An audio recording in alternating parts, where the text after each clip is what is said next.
Namaste. Welcome to the beginning of another live Sangha. I trust you are feeling as well as you can be in this moment. And if you're not feeling like that's true for you, well, that's okay too. I hope you find peace and relaxation here. We are just beginning, so our first guests are soon to arrive. Welcome, Slinky. Hello. Ultraviolet light. Dear Lisa, hello. Dear Vani, Mr. Self-Destructive, dear Captain, I send you all lots of love. Whether you accept it or not is, of course, a consensual process. Welcome, dear Maggie and Marigold and Miguel. Start today with the Shanti prayer from the Katha and Taittiriya Upanishad. Om Sahadna Vavatu Sahadna Bhunaktu Sahaviryang Harva Vahai Tejasvina Vadhitamastu Ma Vidvisha Vahai. Om Shanti Shanti Shanti. Welcome, dear Blue Lily. Thank you for liking the live. Merryweather, I'm Brian. Risi J, hello. That prayer means, may the divine protect us both together. May the divine nourish us both together. May our study be vigorous and effective, and may we not mutually dispute or hate any. May there be peace in us, may there be peace in our environment, and may there be peace in the forces that act on us. Hello, dear Harisi. If anyone would like to share how they're feeling, I would love to know what kind of feelings to hold space for. Whatever you are going through, may you feel valid in that. Hello, everybody loves Raven. Divine is a good word. Welcome, dear Danielle. Thank you for sharing your blessings, dear CD. Regardless of the circumstances that you face, I trust that all of the differences in our unique experiences are ultimately reflections of a source so infinite that it could never be anything in particular at once.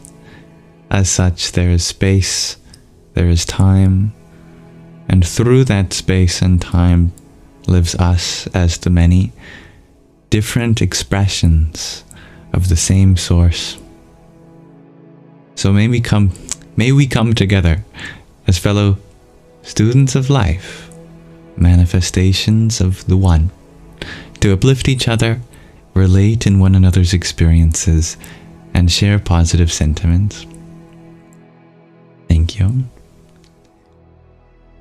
Hello, dear Miss Shelley. Blue Lily, right, you're very grateful for me and the space I've created. It always helps you feel loved and at ease.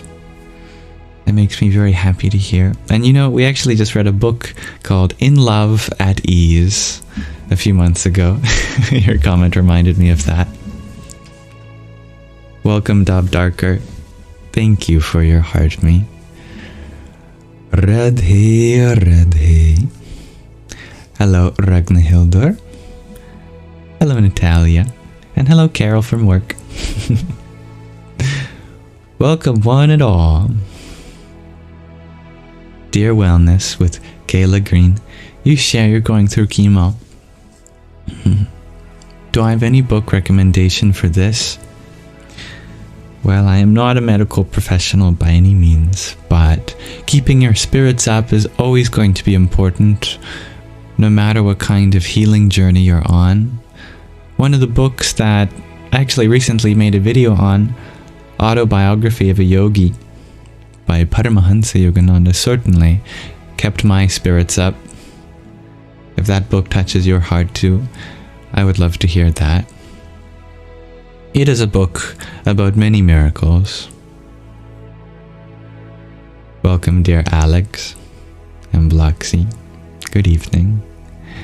In any case, I will certainly keep you in my prayers, and I send love and wishes for many blessings.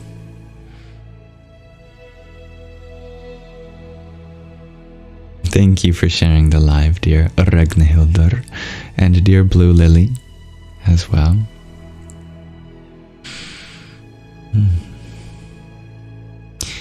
And may you continue to be a guiding light for others going through a similar journey as you, dear Kayla, or Kyla.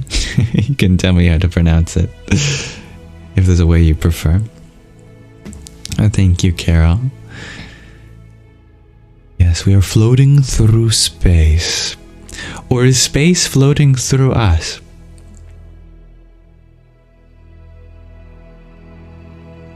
And thank you, dear Vanessa, for the follow.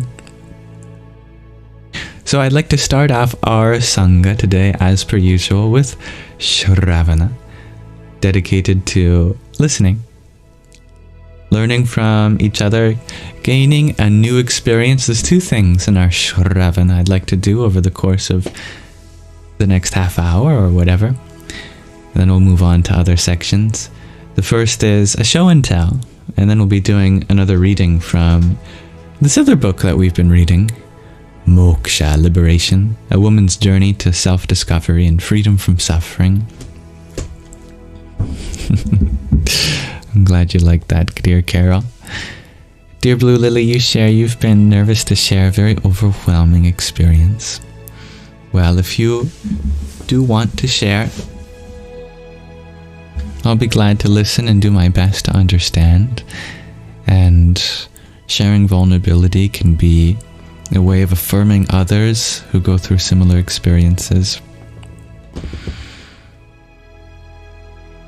Thank you, dear Raven. I'm glad you like the Santa hat.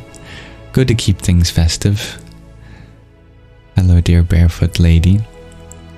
And Aesthetically Feral. Hello. So I like to keep a little space in our live dedicated to things sent from you.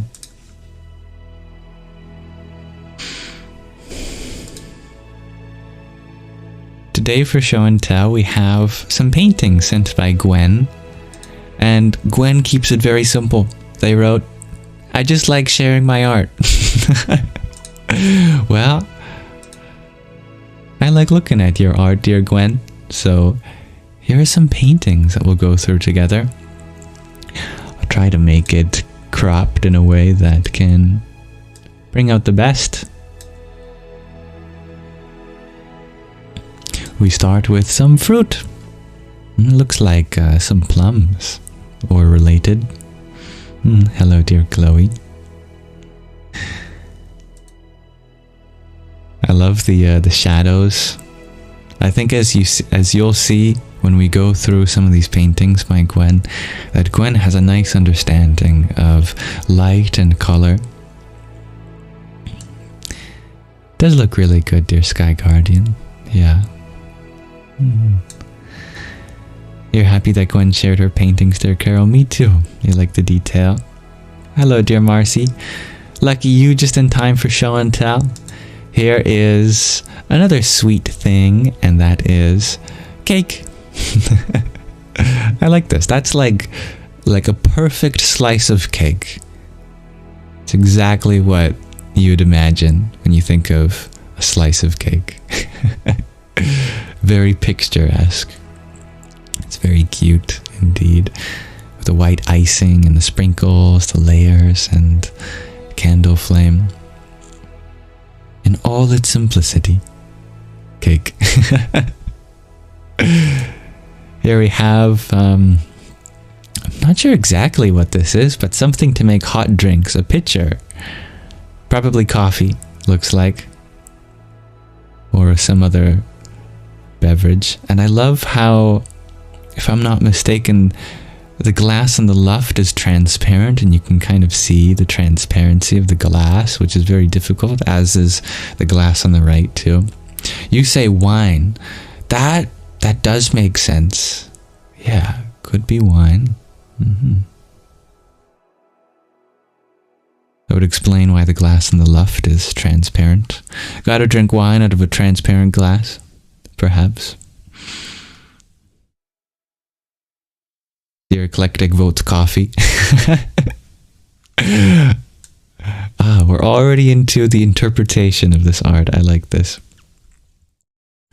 Your wife has that, dear Eclectic. Well, that is some good evidence. Oh, thank you, dear Alex. Here we have some people out in the snow, it looks like, or some other weather in which umbrellas are necessary. I like the different colors and all the boots. This is a good vibe. Hello, Zenkra and Uru. I'm definitely lacking on my terminology for different styles, but I really like the style of this one. It's a good energy to it. People's faces are covered by the umbrellas. They're all handling the weather differently. They are, yeah.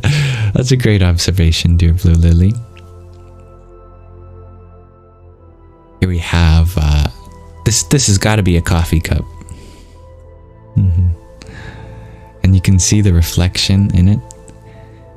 That's a great use of reflections and shading all around. Hello, Isabella. You see we have some more lovely art. Indeed. It's very cool, shares Barefoot Lady. I'm happy you find it cool. One of my favorite sections. Here we have a man. Do forgive me for not knowing if this is someone in public domain. I do see there's some Hebrew letters here, which is beautiful. I love the Hebrew script. I wouldn't know what it reads. Anyway, regardless of who this is, I like the heart.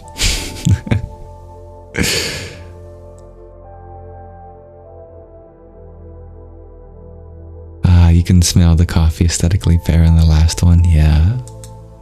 Can't wait for next morning's coffee. You and Sky Guardian. Here we have a bird with a mandala of feathers all around. Looks like the way that the seeds in a sunflower are distributed. Bird flying past the sun. I really like this. This is very one of the more psychedelic art pieces. Oh my. Birds of a feather.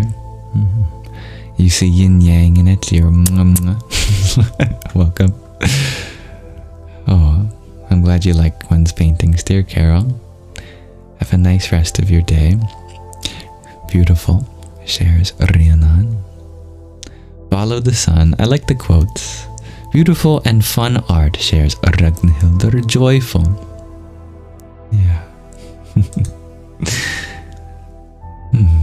I like this one. I wonder if this one is a self-portrait.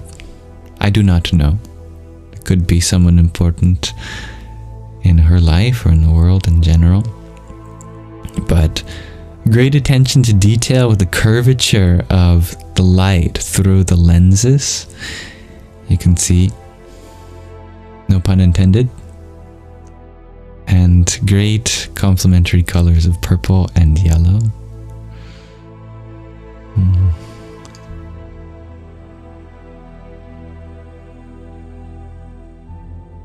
Here we have an avocado. We love avocados. I love avocados. I guess that probably makes me a millennial. Although I'm technically Gen Z. I'm up there with the millennials when it comes to loving avocados. You like avocados too, Sky Guardian? Stunning, shares Kayla. You love it? I'm happy to hear that. An avocado! Thanks! Classic Vine. Yummy. And then lastly, we have another picture. And what I really love about this one is the blue light used for shadows to complement the warmth on the other side. That is an excellent observation of how colors work. A nice warm smile. Beautiful eyes. Oh, there's the other one. Free Shabaka do it. That's the other vine about avocados. Right, Drew?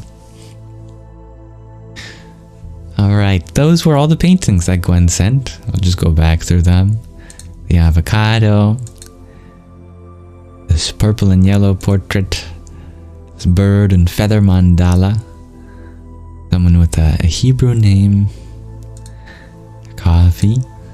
3 people in the weather. And the mysterious cup and pitcher.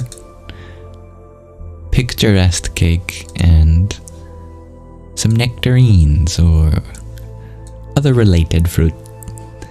Well, thank you, Gwen, for sharing this. I always enjoy looking at your art, and I'm delighted to have so many talented people here.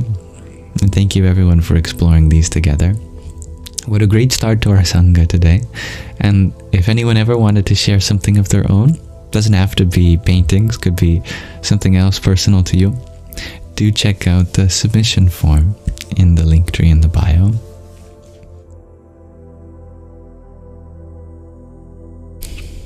Welcome, dear G to Infinity, and dear Harley.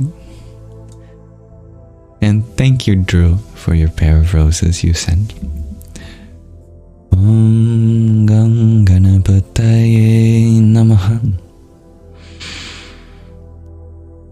And thank you, dear Erica, for your heart, me and rose. Om Dham Namaschandraya. Hello, dear Donsuela.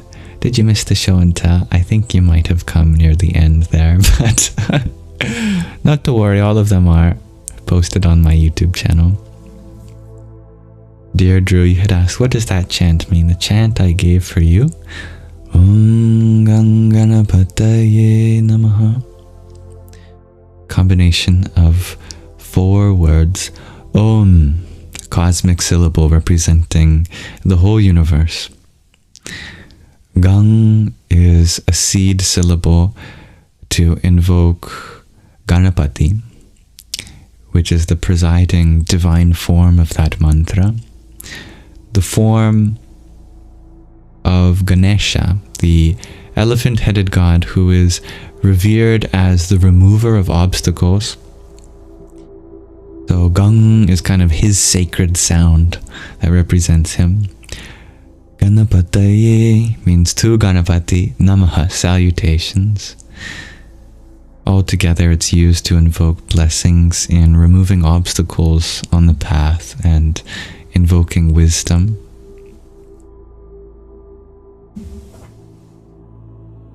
Hello, dear Rianan.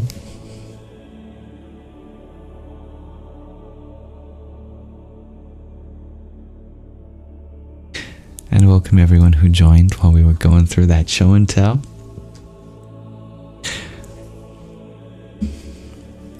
Oh, you are very sweet, dear Donsuela. I'm happy that you're excited to see Gwen's paintings, because I know how much you love them. I will share with you my favorite one,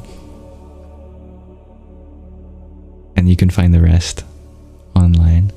My favorite one was this cake. I just love how perfect it is. The perfect slice of cake.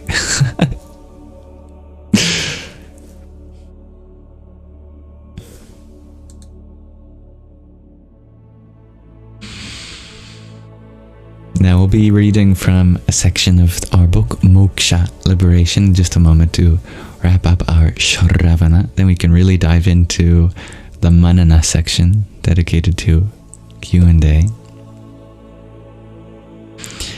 Dear Blue Lily, you ask, how do I feel about my own divine femininity?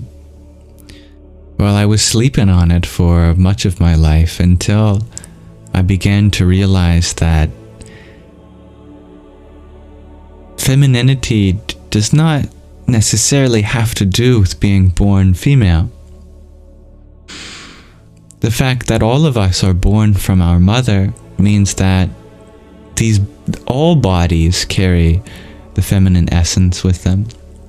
I think a really cool example of that is regardless of what biological gender you have, in every chromosome, in every cell is the DNA just from your mom. Only from mitochondria have their own DNA, which is cool for a bunch of reasons, but I think that's a really nice connection to our mothers that everyone has. And so we got that mitochondrial DNA from our mother's mother, and her mother, and her mother, and ideally it stretches back like millions of years with very little variation. I think that's pretty neat. But more than that, we call the place that we live the motherland. We call our planet Mother Earth. We call the forces of physics Mother Nature. So thinking in terms like that, I feel like everything from our bodies to our countries and our world and universe is deeply, deeply one with the divine feminine. And it's an honor to be a part of the creation.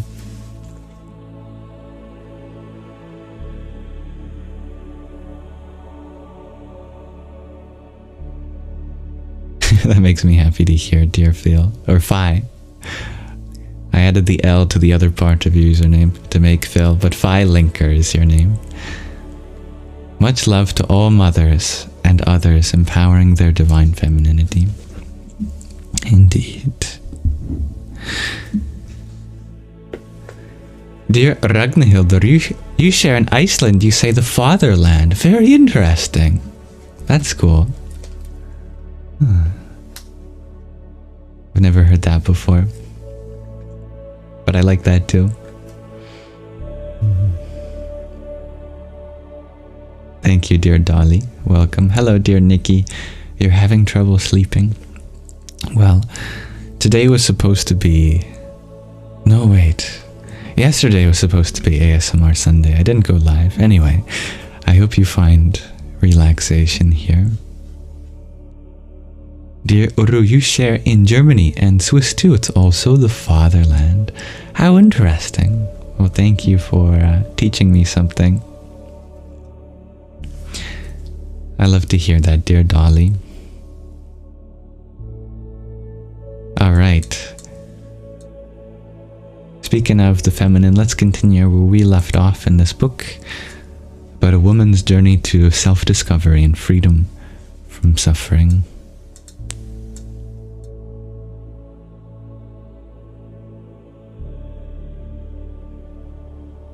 We left off starting off the third part of this book, the 9th chapter, with something really traumatic, actually.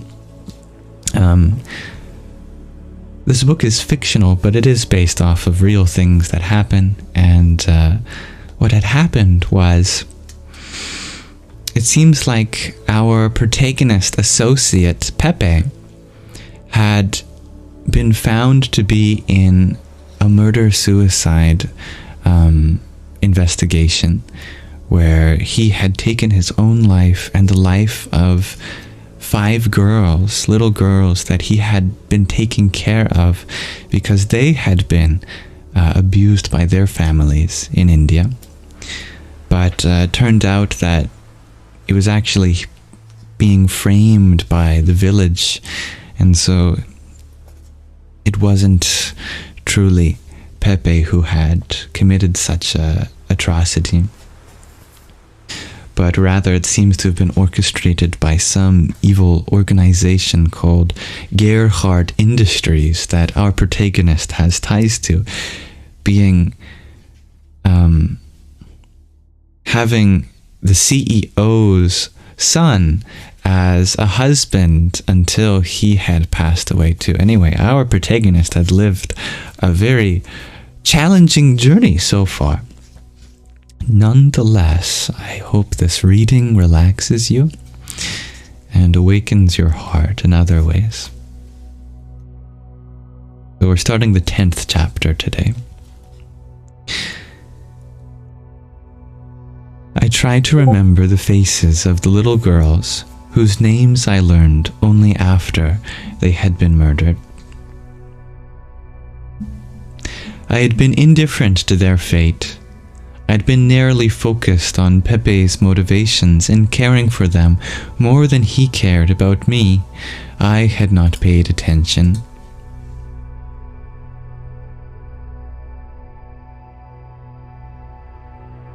One moment. I just heard a Discord notification go off.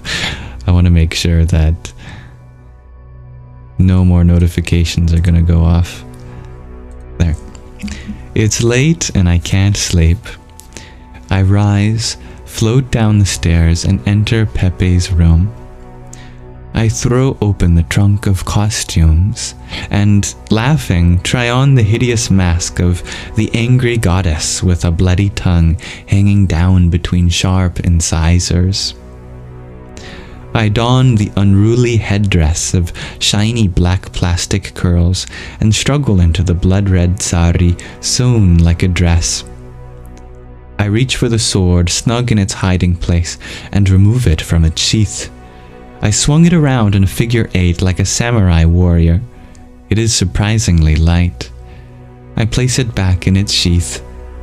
I wrap myself in a black cape with a hood that I find lodged in a corner of Pepe's wardrobe. The sword is in my right hand. The village is all black and quiet. Not even a dog's bark breaks the silence. I wander in. The headman's house is front and center, all marble and gold. A pretty garden, barely visible in the dull glow of a lamppost, surrounds it. The watchman is curled up on the footpath, sound asleep. I float past him and step into the house. I wander through stately rooms filled with grandiose furniture, and in the largest one I discover Raja sprawled on a heavily carved platform bed, a large woman at his side. Both are making dreadful gurgling sounds, synchronously. I smile at this and unsheath the sword and swing it in a wide circle. It comes down on Raja's thick neck, slicing it through and through, effortlessly, not unlike slicing a slab of cheese. A spurt of blood hits me in the face and across my chest. The grotesque head rolls onto the floor with a soft thud. The large woman at his side continues her gurgling, unaware. The bedding is soaked in blood. I go in search of the others. I shook myself awake. Only a nightmare. A horrific, violent nightmare. I washed my face, dressed and made tea, the nightmare holding on. A foul residue. I climbed the ladder to the roof, the mug of tea in one hand. The canvas deck chairs were where Pepe and I had left them. I had the morning to myself. Later, Sister Mary and I would inventory the shipment that had arrived the day before. Pepe and I used to bet on what a shipment contained, depending on the country of origin. Invariably, potted meat from England, wieners from Poland, powdered milk and corn, from the US, and pharmaceuticals from Germany. "You'll never guess what happened, Madame. Sister Mary had made it up to the roof, panting and flushed. You will never guess. Murderers, throat slashed, 5 men, blood everywhere," she said breathlessly. I stared at her. She went on. "Village headman, his 2 brothers, and his 2 sons completely slaughtered, struck down and chopped to pieces." "Who could have done this?" "Do they know?" I sputtered, barely able to get the words out. "Oh, yes, farmers from the next village. But madame, these farmers, they swear Durga Ma made them do this." "Who?" "Durga Ma, angry goddess with 10 arms carrying weapons. What these people will think of next." "The goddess with red eyes and bloody tongue hanging out?" I asked. "That one," she said. "You must have seen pictures. Durga Ma did it for revenge," they said. "Revenge? For what?" I asked. "When the goddess is angry, they have to follow," they said. "No questions asked. Such nonsense. Water and land, only for that people kill, not for Durga Ma." I dismissed her, complaining of a headache, then ran down to Pepe's room and flung open the trunk. The ghoulish papier-mâché mask and the red sari were where I had left them. No splashes of blood. I gingerly unsheathed the sword, also sparkling and clean. I had dreamt of something that had taken place simultaneously. Unimaginable, but a coincidence. A coincidence. I lifted the mask from the trunk and threw it on the floor. I used the sword to smash it to pieces. I cut up the sari. In the yard, I stuffed the mask and sari debris into a steel drum and piled a stack of old newspapers on it. I looked up. Good Sister Mary was hurrying toward me. "Sister Mary," I waved. "How nice that you came back. I need your help. I cleared out some old papers. I need to get rid of them." "I am bringing headache medicine, madame," she said. We rolled the drum to the unkempt cemetery with its scattering of weathered gravestones. I emptied a can of kerosene oil over the contents of the drum and lit a match.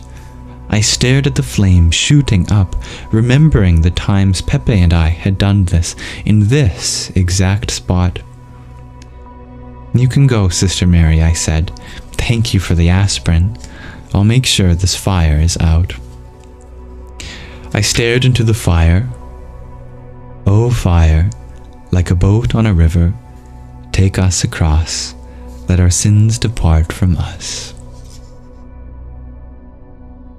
I returned to the warehouse, packed the sword in a box and stuck on a label addressed to the monastery in a small, poor country from where it had been stolen. Pepe once related the wretched story of how during a feast day the sword had been carelessly left on the altar table. The thief, from whom Pepe had purchased it, was able to walk away with it hidden in his coat. I was certain that when the package reached the monastery, the miracle of the sudden recovery of their relic would be announced, special prayers of gratitude said, and they would look no further. 2 days later, I ran.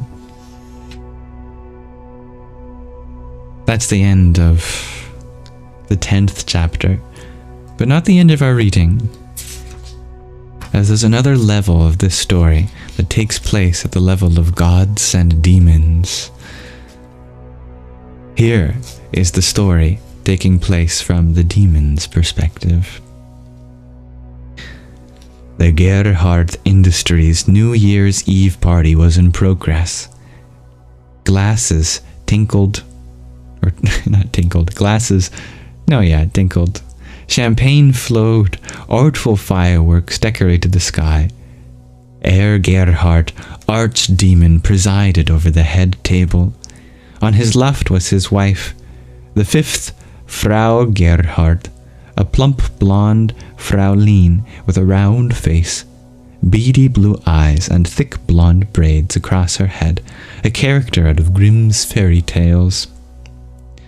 A skeletal creature in a sequined gown with a drooping neckline and a slit up the side sashayed her way over and planted a chaste peck on Gerhardt's cheek.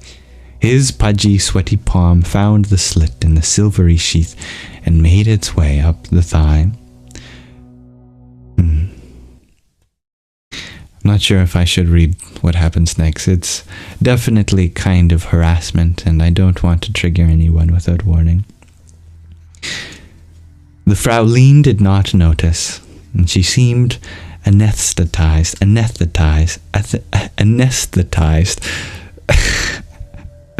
I'm not sure what's worse. What happened, a sentence before that, or my inability to pronounce that word. Now, definitely sexual harassment is worse than my mispronunciation. Jonas, one of the sons of the CEO of this company, and the brother of our protagonist's late husband, heir apparent and pedophile, took it all in with the dead glassy stare of a Nazi guard at a concentration camp. "I'll find her," he said to his father, "even if she's escaped to America. I'll find her. She cannot escape." "She is getting strong," Gerhard seethed. "She's waking up. Doing away with Raja and his henchmen has set us back." "I'll get 5 Rajas," Jonas said, suddenly fearful.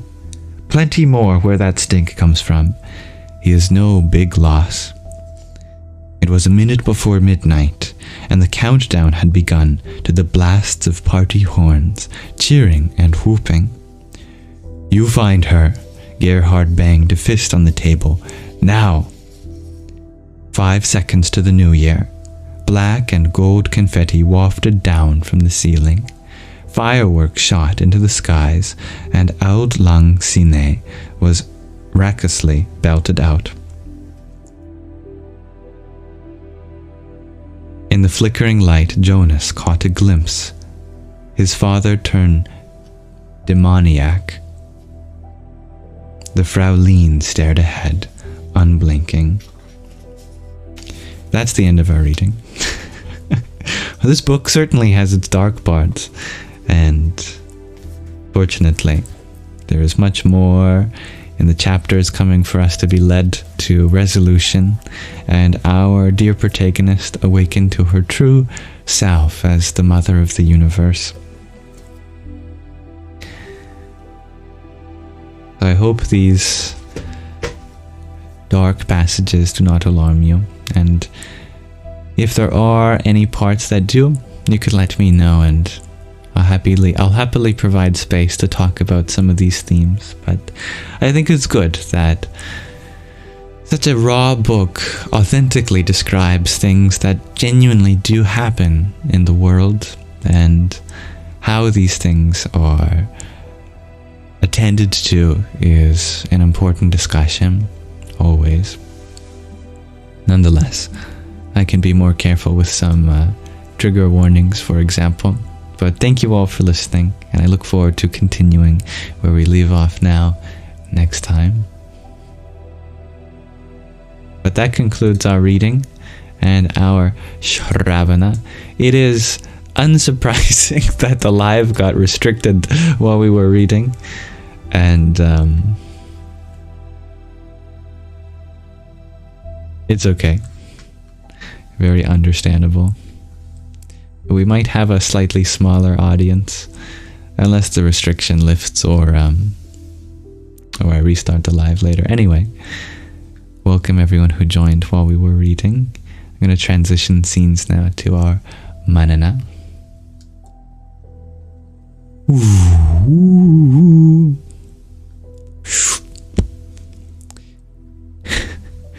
And we can explore anything in our hearts and minds. This section is dedicated to processing our experience. Now, thank you, dear Hybrid Jen, for the fast burst that you had sent. Welcome. Om Dum Durgaye Namaha. Oh, and thank you for the respelling of anesthetized, dear Olski. That is very helpful. I appreciate that. And dear Davis, thank you for your heart to me as well. Om Gang Vaishnavyai Namaha. I've entered into the world of beard. I know it's getting longer when I'm starting to find fluff and other hairs sticking in there. That's a new experience. I've never had to do that before. Hi, Bridgen, you share you needed this live after the interaction with your dad. I know that family discussions can be difficult, as being so close in many ways can make it so that our words can touch our hearts more deeply, which is a double-edged sword sometimes.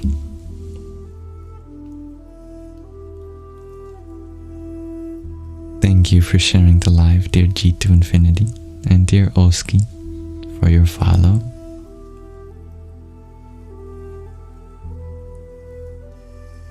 How are you all doing tonight, everyone?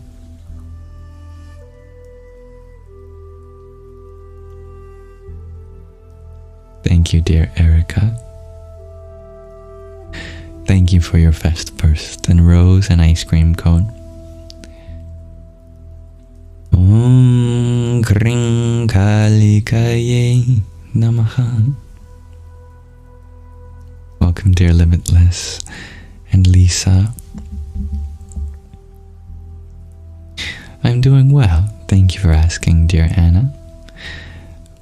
My family started putting up the Christmas tree and various decorations. It is nice to see. My cat Sandy had escaped, and he had done so secretly. We didn't even know he had escaped when the garage door was open for a little bit, and then we realized, hey, where is Sandy? He is an inside kitty and only 2 years old, so the outside world is very dangerous for him. Anyway, he didn't go very far at all. And I actually convinced him to come back inside. I just opened the door. He was hiding after we had a little bit of a goose chase. And he was scared of the other cars. And I was standing at the door ushering him. I was like, come on. It's much nicer in here. All the sounds outside won't bother you inside. Nice and safe. And he seemed to agree with me, so he came back in. That was nice. Didn't have to run and pick him up. I like when they understand you, and you just have a conversation with them. They go, okay.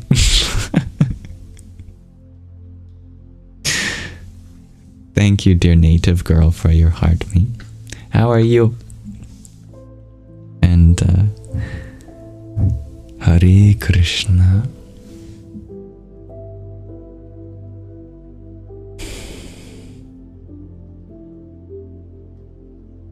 Dear Blue Lily, you ask, is there anything you can state that will change the positive tone of the space? You worry? Oh, you are always welcome to share how you're feeling, even if we're on a super happy, jolly, fun time moment. Because what's much more important is that you feel validated and understood. So don't worry about being a party pooper. Sharing how you feel is always a priority. But that's up to you if you want to. Dear Phi, you wonder about thoughts on Sadhguru? Well, I know that he is a controversial figure, and I respect that people have mixed opinions about him and choose to find spiritual teachings in other places. Everyone is valid in their own opinions in that sense. Personally, I do look up to Sadhguru, along with many other teachers simultaneously. And he is one that I find myself going back to often whenever I feel lost or anxious. And things that he have said years ago have continued to stay with me. And in my own personal experience, I have had a very positive relationship with his teachings, and they've definitely affected my life for the better.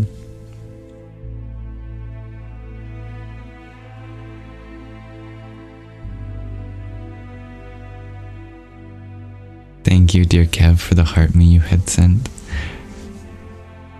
Ram Ram. Dear Ragnhildur, you share you're doing well in this loving and accepting space. Thank you. Well, thank you for finding love and acceptance here. Yes, Sandy wants to explore life. He's very brave. Guy Guardian, you had shared that the second part of this book, Samsara, Tara says, is completely different. It's based on a coffee shop. How interesting. You are doing good, native girl. I'm happy to hear that. I am doing well too. Dear Nikki Barbie, you have a question. I'm happy to hear that. I am doing well too. Dear Nikki Barbie, you have a question. It seems as though my internet disconnected me. When my connection has returned, do let me know so I can continue where I left off. We're back. All right. Yes, I think I understand Nikki's question. You're asking, do you think the afterlife will be based on how we think of it? I assume that's your question. That depending on our own belief, that is what will happen. That's a lovely idea. I really like that train of thought. That's a very powerful idea. It very much is in theme with a recent video I made about the reason that Buddhists believe in reincarnation. As a summary of that video,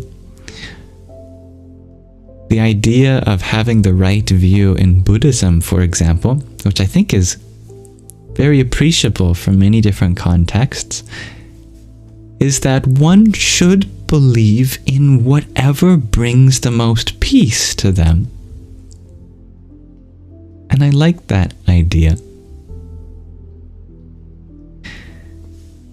I think it's a different but related idea that in the pursuit of truth, it's a really nice assumption, in my opinion, to assume that whatever the truth is, it's what makes you feel complete, because it must include you if it is truly universal.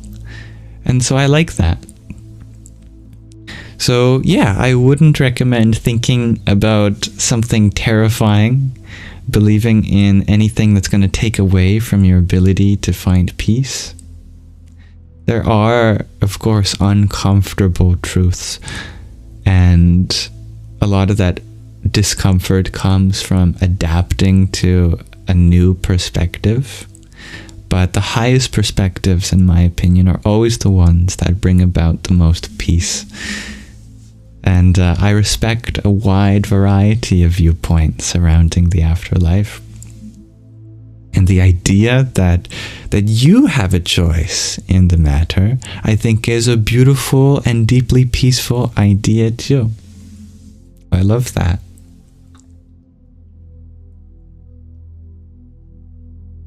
Thank you, dear Hybrid Jen, for the finger heart you had sent. Tam Namaschandaraya. Why wouldn't it be personal? Yeah, I like that question, Kev. Thank you, dear Brenda, for your pair of roses too. Ram Ram. Dear Heart of the Dove official, you wonder where I'm from. I am from the third rock from the sun, the one we share together. I think that's wonderful. But specifically on this planet, this body is from Canada.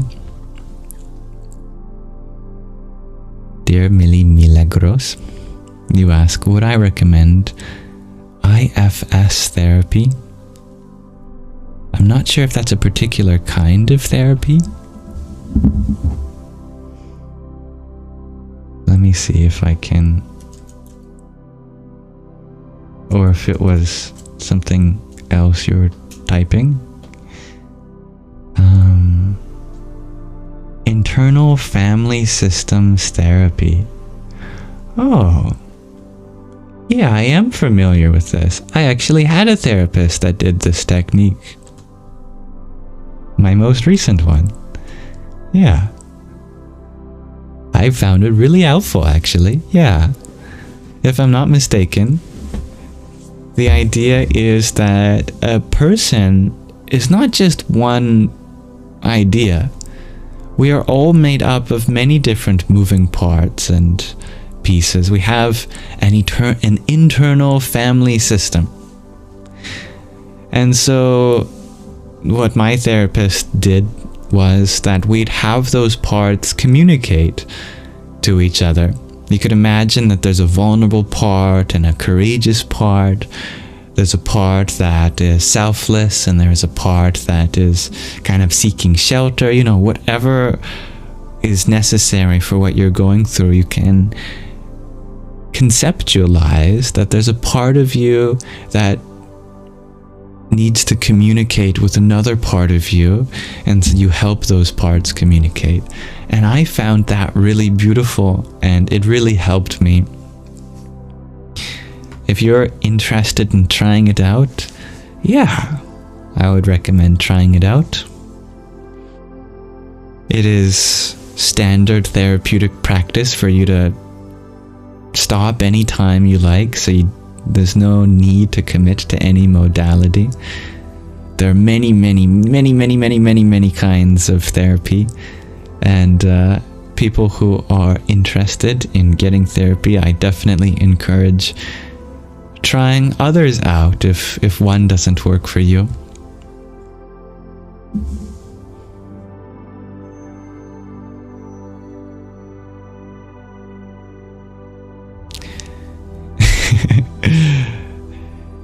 Good evening. Oh, one who has a name. Xujnior.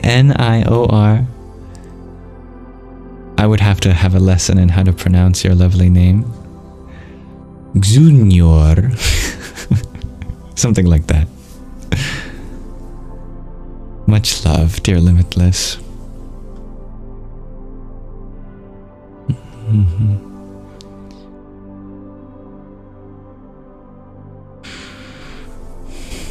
I'm very happy to hear that you're considering a practice to take care of your mind, dear Millie.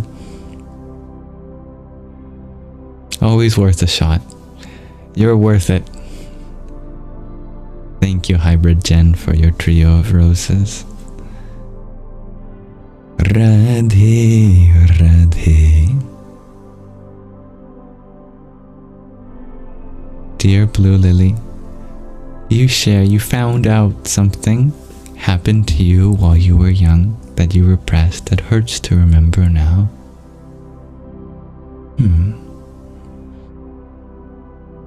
I'm sorry to hear that, dear Blue Lily.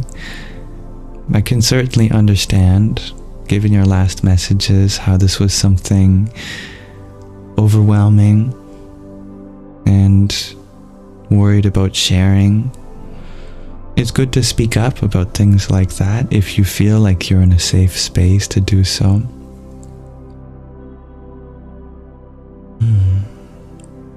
Your stepfather had abused you, and your aunt just told you, and she knew, and so did everyone in the family.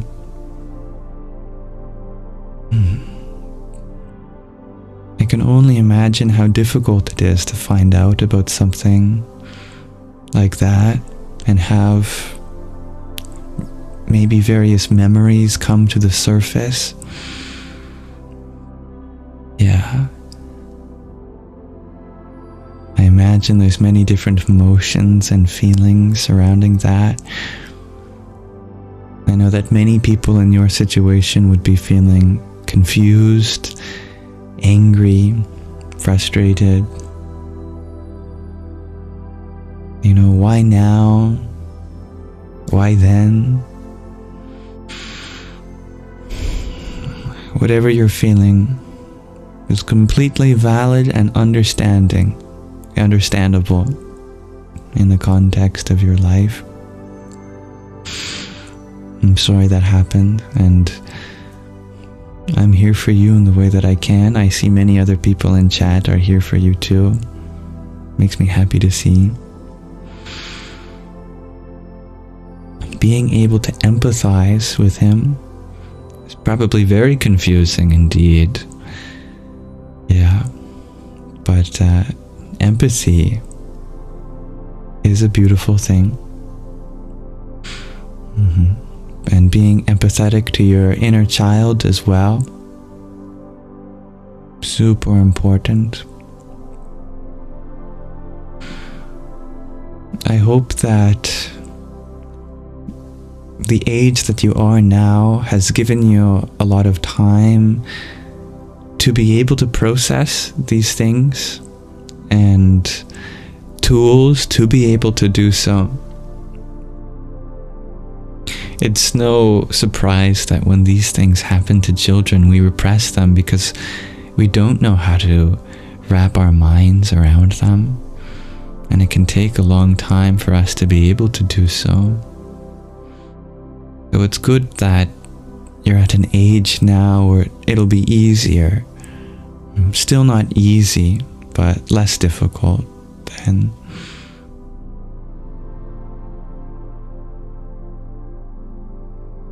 I like what Millie said. Try to connect to your inner child and give as much love to her as you can. You're angry because I didn't discover that. But sad because why would he feel that toward me?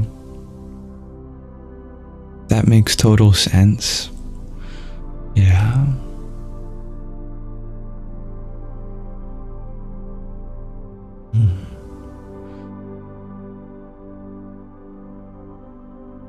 The way you express that makes sense to me.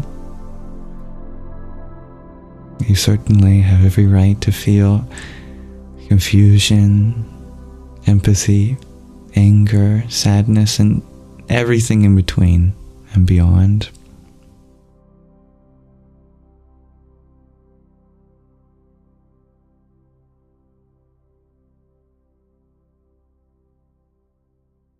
Dear Nikki, you share you're trying to be thankful and understand everything, what happened to you as a child, and that makes you stronger now.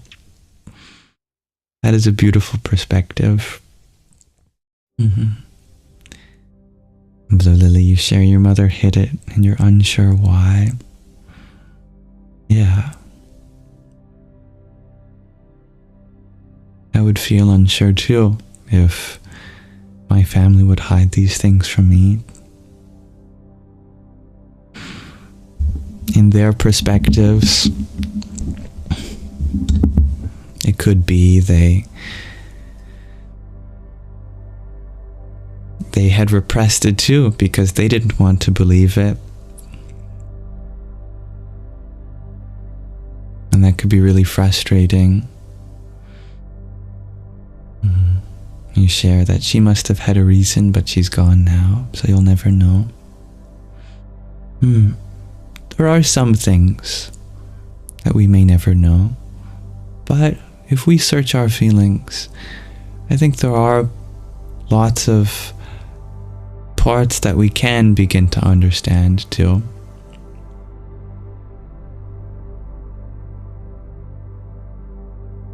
And there's a lot of room for both discovery and letting go, and all of the dissonance between those two flows. It's so fresh, but you know you will be okay soon. I'm very happy to hear that. You sound very self-affirming in that way, that you know it's only going to be a temporary kind of adjustment to this uncomfortable truth. In Crossfires, you share the possibility. Maybe she was worried that you would wonder why she didn't protect you. I can only imagine that a mother would certainly doubt things like that. Good night, dear Millie. Nikki, you shared that it doesn't matter how difficult it was, now you're trying to help everyone. I think that's beautiful. Yeah. Thank you for feeling like this was something that you could share here, dear Blue Lily. I hope to honor that sanctity that you hold for this space.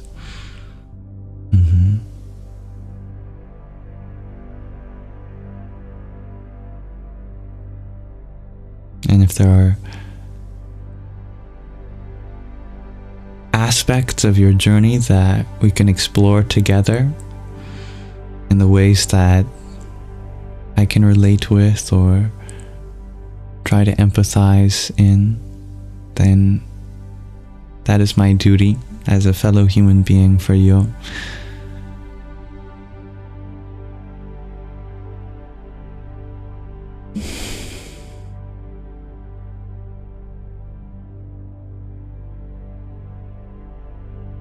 Dear Olski, you share you're drinking herbal black tea with wild berry. That sounds lovely.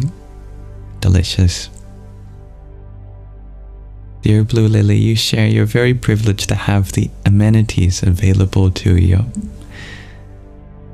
I'm so happy that you know that. That will really help. I'm sure that our mind will continue to pull us in the direction of exploring parts of this, and other things may come up, but always remember to balance that introspection with something that can ground you in the present. Maybe a friend, maybe an herbal tea yourself. Taking time to care for your body and mind in the present as you go on the journey of healing that inner child.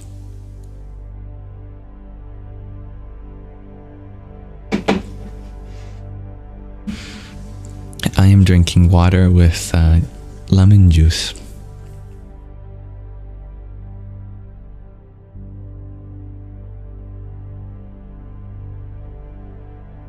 When you try to be a good person, it's contagious, shares Nikki. I like that. Yeah. Kindness is contagious.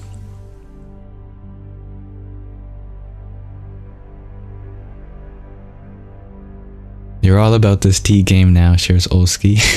I'm happy to hear that. I'm very impressed with the knowledge that many of you have for all sorts of different combinations of herbs and even spices that can go into teas. I was learning not too long ago that you can add black pepper to a tea. There's a whole genre of spicy teas, which is really interesting. They have various medicinal effects. Thank you, Crossfires. Hello, dear Linda Lou. You have a lost herbal remedy book, shares Olski. That's awesome. Well, clearly it is a lost and found herbal remedy book. You put pepper in chai, dear Fiddle Leaf. Hello, dear Teresa. Like seasoned lemonade, shares Anna. Oh, tell me about that.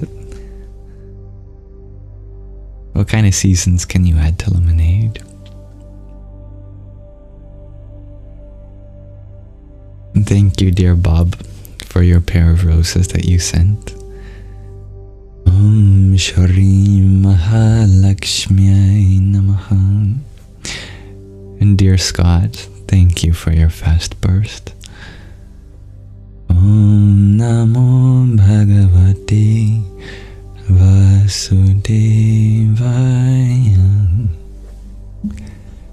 Fiddly, if you add the knowledge that pepper helps unlock the benefits of turmeric. That's so cool. Oh, I love that. That's a nice piece of knowledge. Oskar, you share the flavonoids are good for antioxidants and stuff. Dear Hybrigen, you share you are not knowledgeable in teas or cheese. Well, you're in the right place. Seems we've sparked a lively discussion on so many different things that we can make with our teas, and I'm all for it. You share lavender and lemonade. Ah, that's a perfect combination. A match made in heaven. Scott, you share that golden masala chai has that in it, and it's great. Pepper is so lovely in milk and turmeric tea, shares Don Suela. And Linda Lou, you share you just made a concoction of honey, lemon, turmeric, and fresh ginger root and cayenne pepper.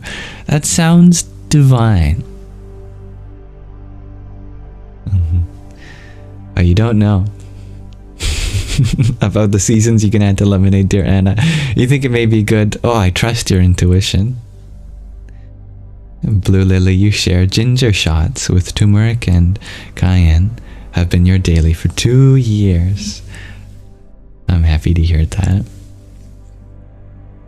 Dear Anti-Light, you ask, what do I think about ketamine therapy?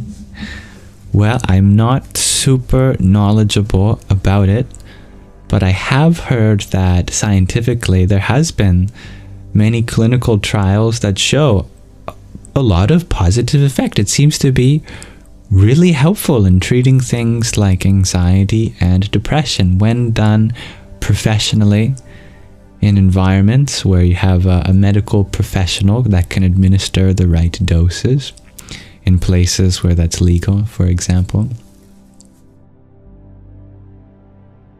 And I think that's really neat. If I'm not mistaken, I've heard that some authors of papers have compared the effects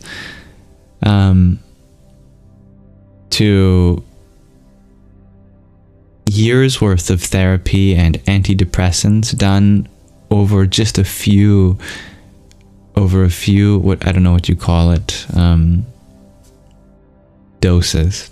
But a dose is not just a dose, at the time and a place that you are in the right space to go through sessions. That's the right word. Thank you, dear Billy and G. Yeah, which is amazing. And a really high percentage of effect too, that it works on a wide range of people.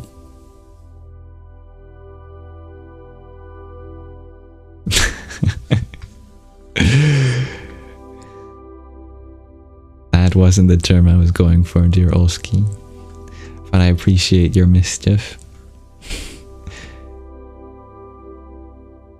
Thank you, dear Desinya, for your rose.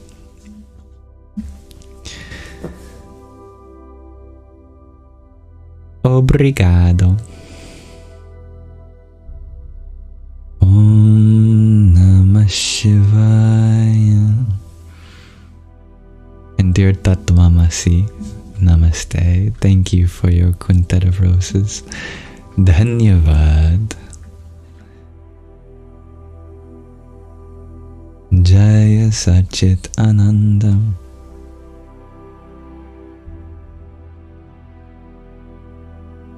Dear Jestpur, you share I should have a new Discord with tasty drink recipe channel. Or yeah, we should have a channel in the Discord with tasty drink recipes. That sounds awesome. Yeah, I'm definitely gonna add that.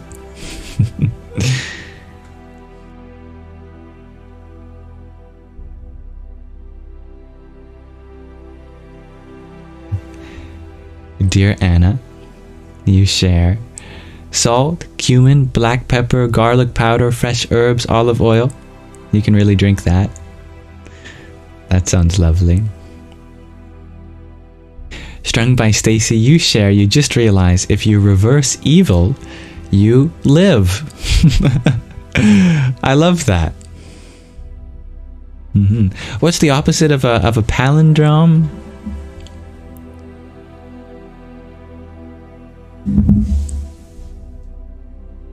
Actually, if you take the reverse of a palindrome, you get the word that means exactly what you've just done.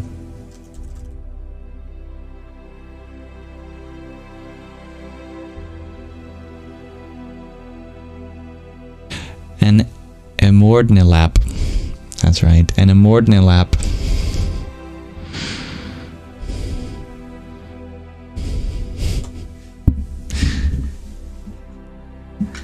Evil and live are amordnilaps.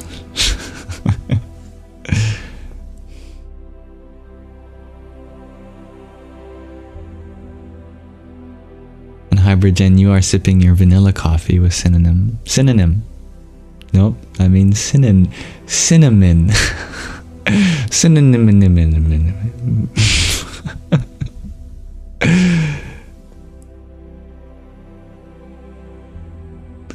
Why are words so powerful? Shares Nikki. Because they come from a very powerful being. That you are. Hello, dear Billy. My day was well. Thank you for asking. How was your day? Dear Teresa, you had asked how to deal with self-shame. You ruminate and can't sleep. That's a common experience, dear Teresa, and I certainly understand the mind going through past actions and words, thinking about what we could have done differently.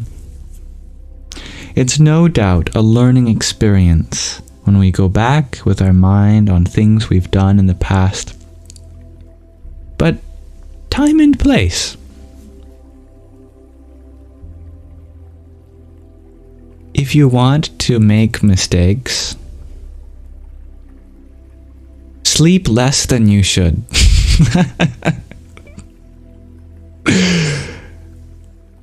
People who do not get enough sleep make even more mistakes.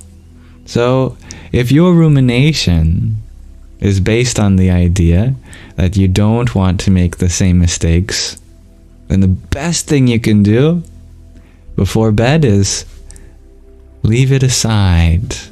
Give yourself this time to rest. Don't feel like punishing yourself is going to make you a better person. You have to love yourself to be a better person. Remember that acceptance doesn't mean accepting in the sense of you're going to stay the same now forever. Acceptance means that what I have done in the past, I cannot change now. I can learn from that, and I have the ability to shape a better future. I accept that I am learning, that I have the capability of growing. Shaming is only going to repress your feelings and ultimately add to the list of stresses that get you to be a less conscious person. Ultimately, there are two kinds of guilt. There's positive guilt, which I call simply reflection, and negative guilt, which we might call shame. There's no place for negative guilt, because it takes away from our ability to live fully now. But there is a positive form, which is honest reflection that comes not from a place of self-denial, but self-acceptance, that you know you're capable of something better, and so you believe in yourself. Yes, I am grateful to have this moment to reflect and look at how there are things that I could do differently tomorrow.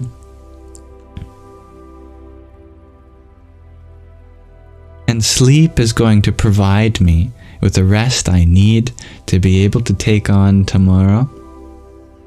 And that for the people around me in my life, they deserve to have a well-rested version of me. I deserve to have a well-rested version of me. I cannot deny myself things that I need to be that better person I want to be. Does that make sense? True change comes from a kind of readiness, a kind of love that what has transpired is okay.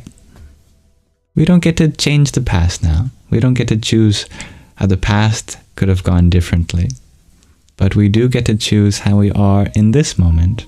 And the best thing you can be in this moment is full of love and peace and honesty and humility and accountability. And none of those things require you to beat yourself up.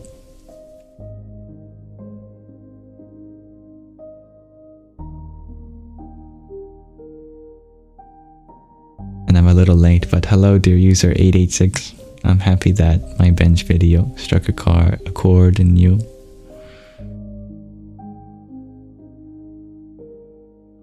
I like your wordplay, dear Olski. And hello dear Ava and Usha Priyaji. Thank you for your pinch face and your tiny yippee. Dear Linda Lou, you had shared that sometimes you struggle with trauma and anxiety. Well, you're not alone in that, dear Linda Lou. How do you stop or overcome panic? The best advice I can give for you when it comes to panic and anxiety is to treat it like a misunderstood friend. The way we talk about our anxiety is the first step in changing our relationship with it. If we look at it as something to stop, if we look at it as something to overcome or beat, then already we're assuming that there's some part of us that's an enemy that we have to fight. Just by switching our frame of reference from anxiety as something that shouldn't be there to something that's allowed to come and go. That can make some of the most profound differences just like that.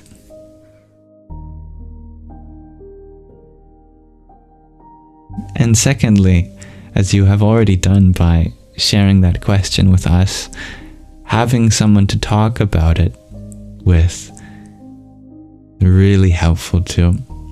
A lot of what anxiety is bottled up emotions that just burst because there's so much pressure building up and all of our feelings that don't get expressed. If you have someone to express those feelings with openly and honestly, that can really relieve a lot of that pressure. And I hope you find the space for that here. Hello, dear Stormy Ariel. Dear Fulco, you had shared you have a toxic relationship with your mom and brother repeatedly year after year. So you just cut off? Well, I can't tell you how to manage your relationships, but I can say that I'm sorry that you have a difficult time with family members. I do know what that's like. Perhaps it may be helpful to think in terms of setting boundaries where you've already seen in your own experience they have crossed some boundaries. It's up to you how you want to be in their life. That is always your choice. If you want to, instead of completely cutting someone off, you can say, hey, I can only really be there for you in this way. I can't do this thing and that thing for anymore because it takes away from my ability to be there for other people in my life or myself, or there are things that you do that are unhealthy that I just can't validate, that I am willing to, do these things with you, but not these things. I'm willing to have this line of contact. Maybe we can email, but at the moment I need space. Things like that. There's all sorts of different compromises that we can make, and none of them ever have to be permanent. If you really need some space for like a week, for a month, you can say that. You're absolutely free to say, I'm sorry, but this relationship has not been healthy for either of us and I need to take a step back. Maybe you'll reconsider things in a week or not, but at this moment I need some space and time to just kind of figure out how I want to be a sibling, a child to you. So always explore your options in that way. It doesn't have to be a black or white, that either you're in their life completely or out of their life completely. You're free to get creative with how you want to set the terms of your relationship up. And it's up to them to abide by it or not, and it's up to you to have consequences for them disrespecting that boundary that you set.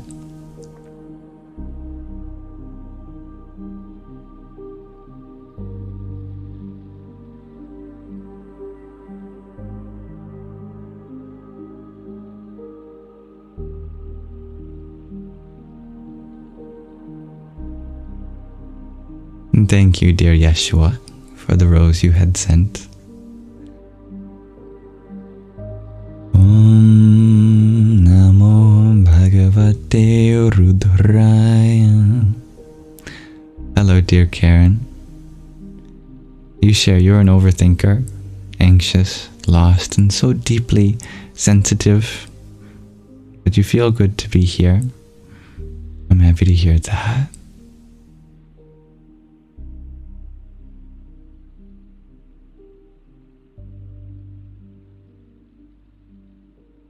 Dear Teresa, you recently you started sharing your story and trauma, and you are scared of others' opinions of you. That shame.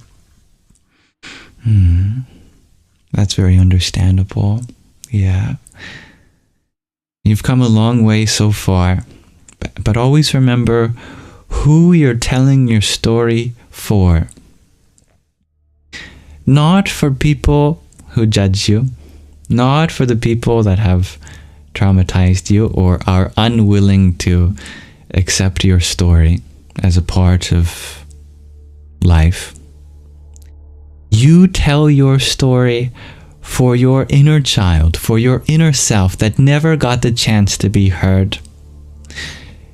You tell your story for the sake of telling to the world that no one can silence you. You tell your story for all the people that can look up to you and value the fact that you are sharing things that other people would be scared to do. If you can keep those reasons in your heart or other ones that you may discover for yourself while you are sharing, then I believe that not a single person's opinion can change your destiny.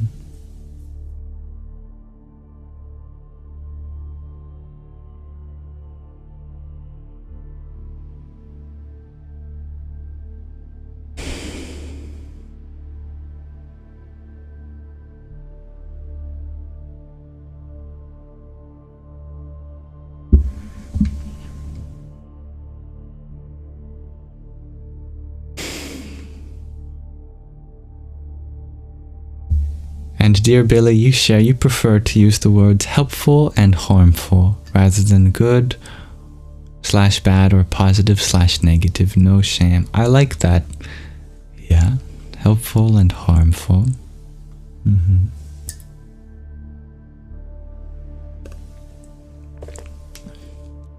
Welcome, dear Stevie G.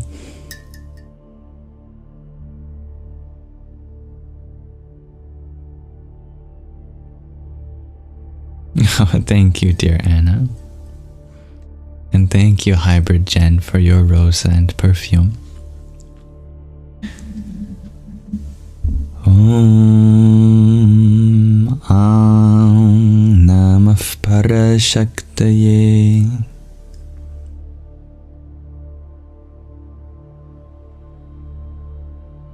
Hello, dear Keelan. And good evening, Stephanie. Welcome, stray kids. And thank you, Noel, for your likes on this live. It is never expected nor necessary, but I know they help push the space to a wider audience. And if there's something you find here that other people may value, that makes me happy. You're Stevie G now? Asks the only S. Not Stevie, the letter G, but the Sanskrit honorific G. J-I. I with a hat. I with a bar. A long E sound. G.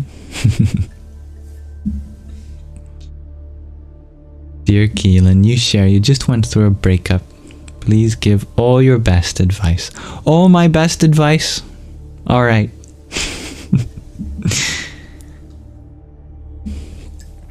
I hope you're listening.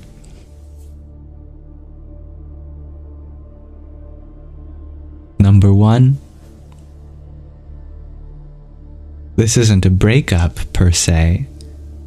This is a chance for you to discover your independence. Number 2. The time you shared is still valuable, even if you're separated now. That love doesn't come with a contract, and once broken up, the love vanishes. You continue to carry all that love in your heart. Number 3. Sometimes these things are temporary, and in the space that you both use to discover parts of yourself, you may reconnect later. And who knows, maybe in the next life, another universe, perhaps. Anything is possible. Number 4. Your heart designates a spot in it to love the things in them that you see as a reflection of yourself. So to continue to make your heart feel like it has something to love, love those parts within you. If they were an animal lover, become the best animal lover that you can. If they appreciated the way that the colors of the sunset formed this gradient, always remember to appreciate the same sunsets too. What you love in them, continue to love in other ways. And number 5, remember that true love means you truly want the best for them. And one of the best things you can do is trust their judgment, that they are on a journey of finding happiness. And if we want them to be happy, then we continue to love them from afar and celebrating that they have taken this step, not away from us specifically, but towards something that they believe will bring them happiness.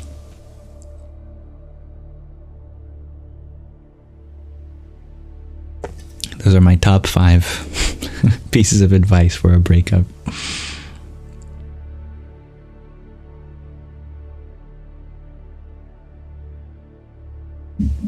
Thank you for listening, dear Keelan. And remember to continue to take care of yourself. And grieve. You're allowed to be sad. Mm-hmm.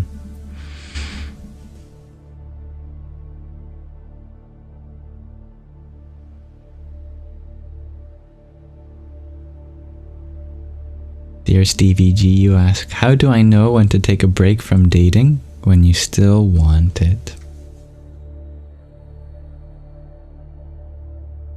This would be an example of where internal family systems would come in.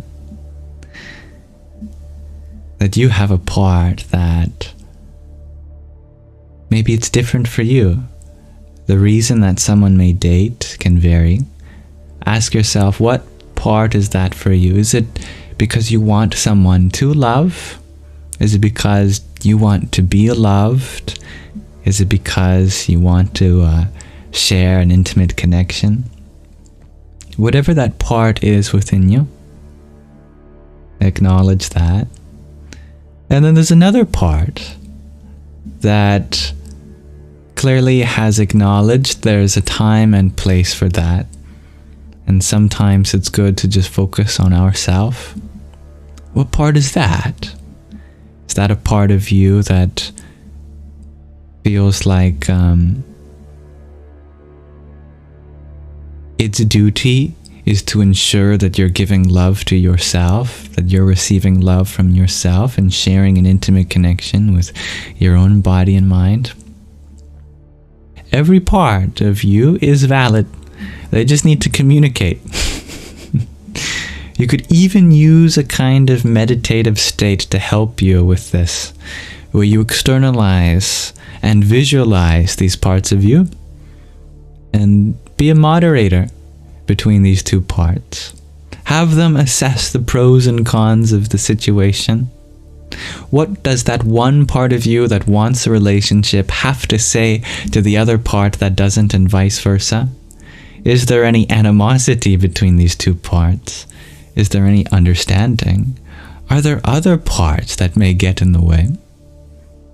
All of these things can be a kind of meditative experience that you can walk yourself through.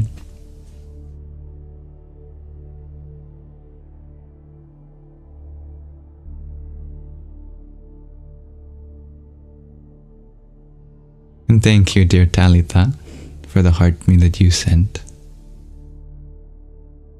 Om Hrim Namah Shivaya. And dear Jason, thank you for your heart me. Radhe Radhe. You're very welcome, dear Stevie G. And dear Strung by Stacy, thank you for your tiny yippee. Thank you for sharing the live, dear Paige. Hello, Tamia.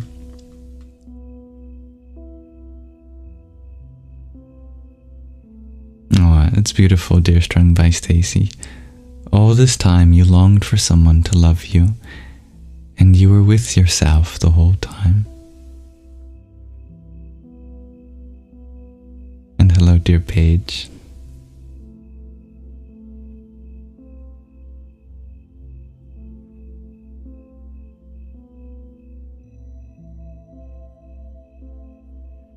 Dear Julia, you ask, what about when a person starts showing abusive traits, and when trying to focus on yourself, they become threatening?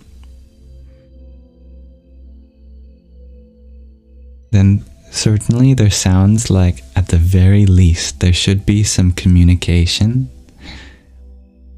Because if they get defensive when you're simply taking care of yourself, then that's obviously not healthy. Everyone deserves some time for themselves, even in the most intimate of relationships. And ultimately, for our partners, we should want them to be able to be good at taking care of themselves, because there could come a day where we're not going to be able to be there for them. So knowing that they have the tools to take care of themselves is so vital. It's such a lovely feeling when a partner comes to you for help, but we have to make sure we don't identify with that role, because then they depend on us for help, and We are interdependent, but not dependent. There are responsibilities we have for each other in a relationship, like taking care of the needs that they allow us to. But one of the most important responsibilities is to ensure that they take good care of themselves too. So you absolutely deserve that space to take care of yourself, and it is entirely up to you to decide what to do in the situation. I would not recommend to anyone to stay in any abusive relationship, but I understand if that you feel there are things that you can try. Maybe a conversation is all it takes. It's worth a shot. But if that doesn't work, if communication ends up in arguments, if boundaries don't get respected, then I would highly recommend that you take care of yourself and get out of an abusive situation. If you want to jump to that, that is also your choice, and I certainly wouldn't blame you for not taking any risks. That is always your choice.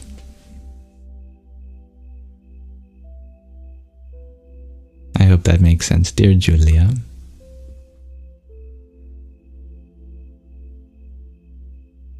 And thank you, dear Hybrid Jen, for your paper crane.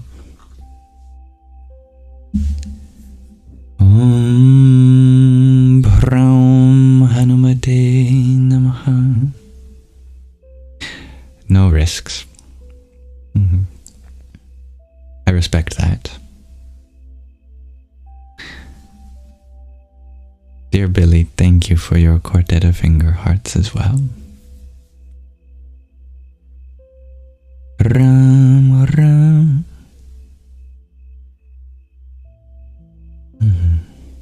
Yeah, it is so hard to get out of abusive relationships.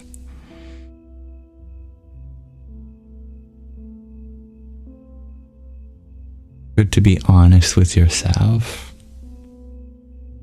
Are you staying just because you're holding out hope for an idea of them that will one day respect you in the way that maybe they presented themselves as when you first started being a couple? If so, that is an important observation to make, and a big red flag.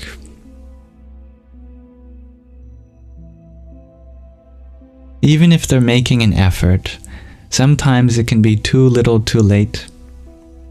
You can respect them for the effort, but you certainly deserve a relationship. Everyone deserves a relationship where their boundaries are respected.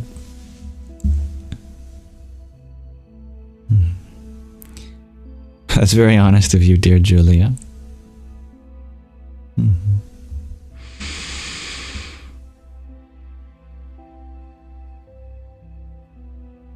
We should seek the relationships which are beyond transactional, rather than I do this for you so that you do this for me, etc. We should seek those relationships that are selfless when it comes to the love that we render to each other.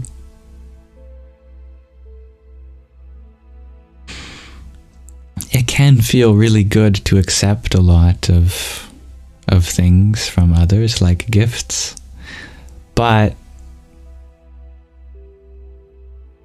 not everything, even if it appears as free, is actually free.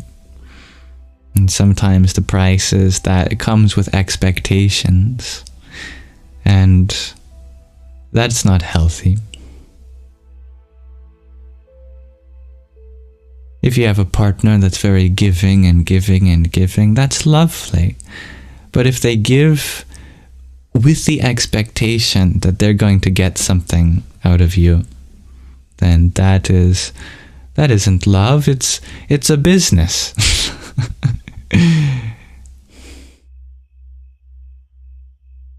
Do you want love or a business deal?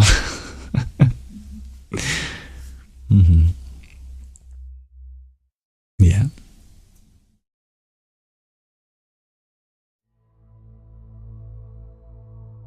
And you don't owe him anything. No. Not a single thing.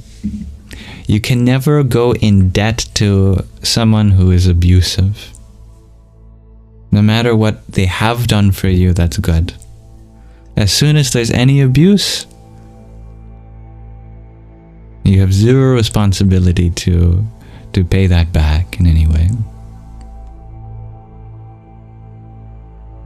Mind you, that's not legal advice, but my personal opinion.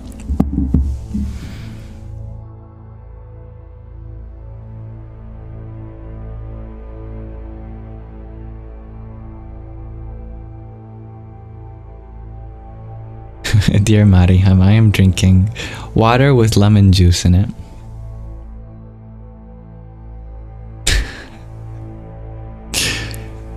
Dear Sky Guardian, you share that your boundaries are you have to wash your hair with shampoo daily because the oil crosses your boundary. It drives you nuts. You tell your hair no oil, don't cross the boundary, but no, it doesn't listen.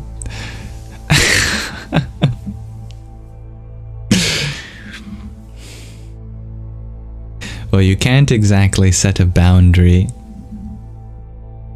on the nature of something. It is the nature of your scalp to have oil. You cannot set a boundary with the sun not to rise tomorrow. It is the nature of the sun to be there as our earth rotates.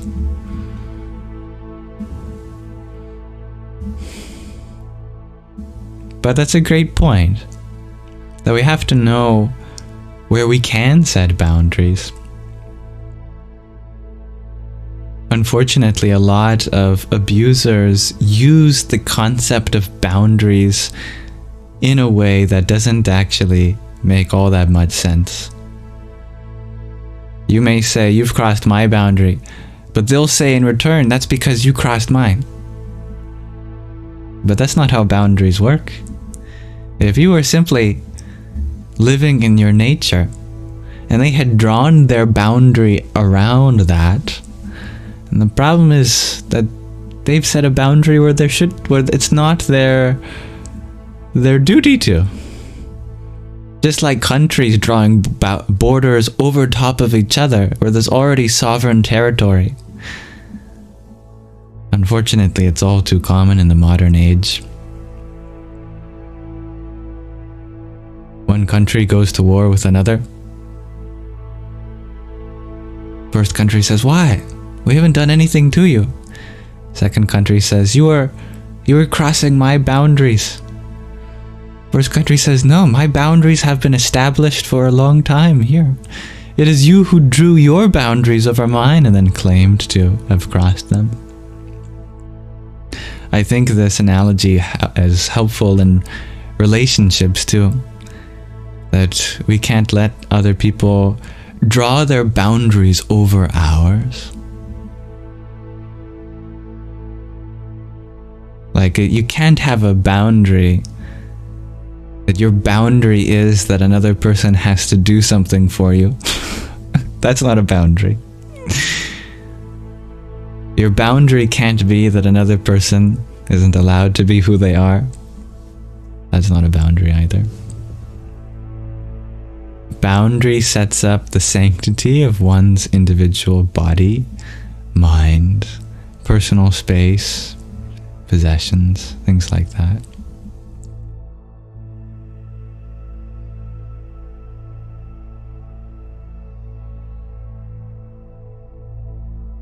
Dear Stevie G, you share a beautiful sentiment that you're so grateful you feel this pain because it means you love her even when it ended.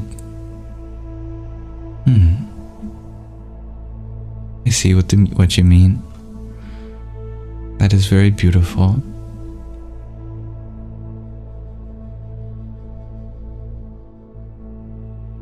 Thank you for sharing the live, dear Paige. And thank you, Mariham.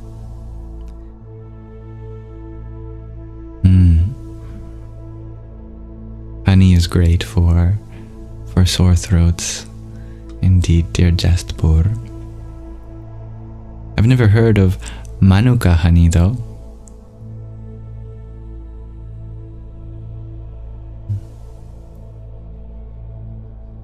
Dear Julia, you ask, am I by chance Jewish? Well, I'd be a very confusing Jew, given that I've got a Santa hat on and Hindu mantras behind me. But ethnically, no, I don't think so. I'm not aware of anyone in my family that's ethnically Jewish. But I have lots and love and respect for the Jewish traditions and all of the religions around the world.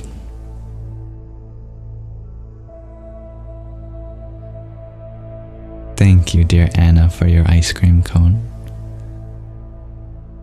Ram Rahmani Namah.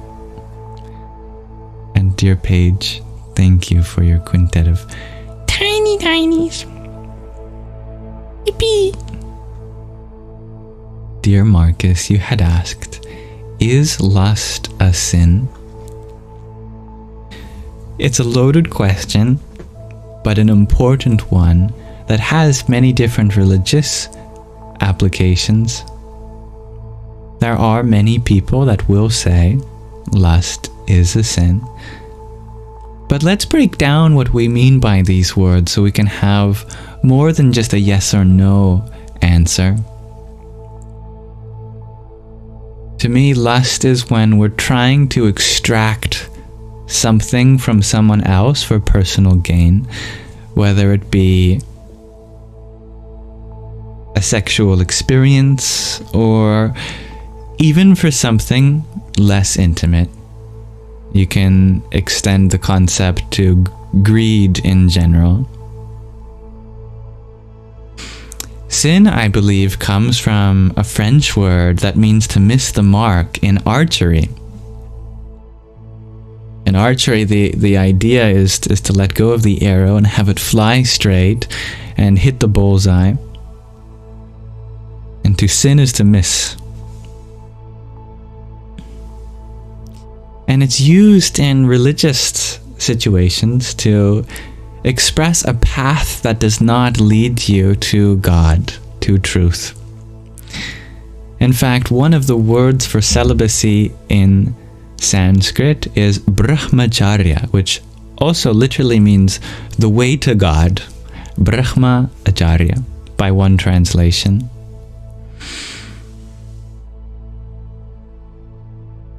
So there is a relationship between restraining your senses, withdrawing your senses, and climbing higher on the spiritual path. But sexual attraction is a natural instinct, and there's nothing that I would consider natural necessarily a sin. We all come from sexuality, don't we? Every one of us. It's just a question. Do we recognize that our life should be from it or for it?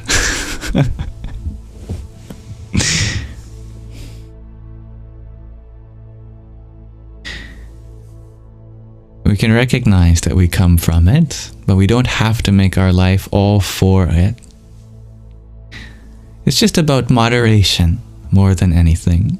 You are absolutely valid in sharing such an intimate experience with another fellow human being. It's just not something you should make your life revolve around. All you get at the most is a temporary pleasure, but permanent joy can only come through something at the level which is beyond the body, beyond what we seek physically. But as long as we are exploring the extent of our body with consent,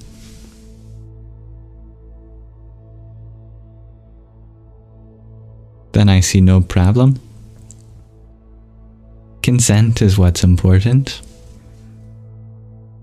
And it's important that we don't objectify others into objects of the senses. And it's important that we strive to see each other as beyond objects for personal enjoyment.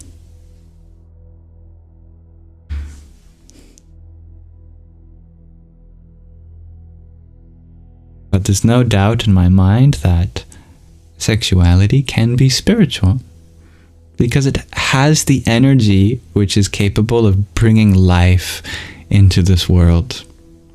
That is miraculous. No doubt. Even if it doesn't physically give rise to a human being, it's that energy itself which is divine. We have to respect that energy. Are we going to use the energy, or is that energy going to use us? That's the question.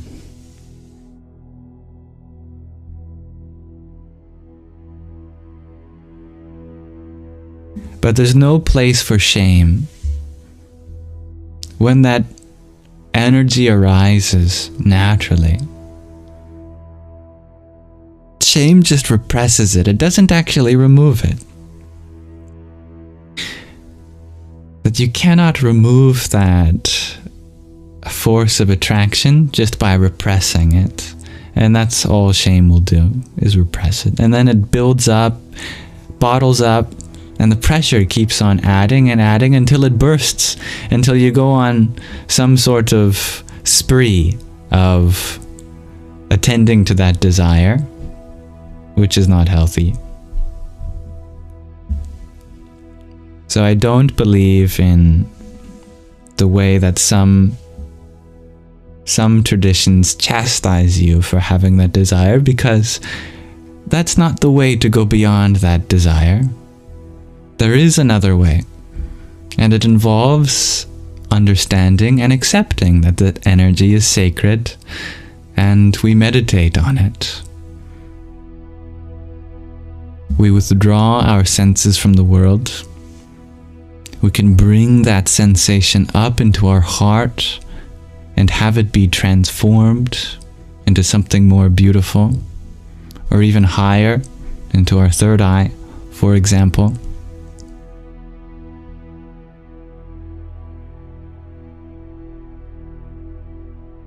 Whenever the sexual urge arises, there's three things that we can do.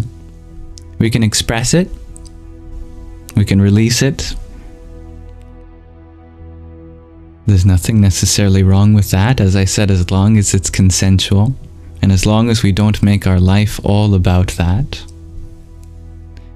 The second thing we can do is repress it, but as we said, repression only leads to a build-up of that desire, because a human mind doesn't work in terms of negatives.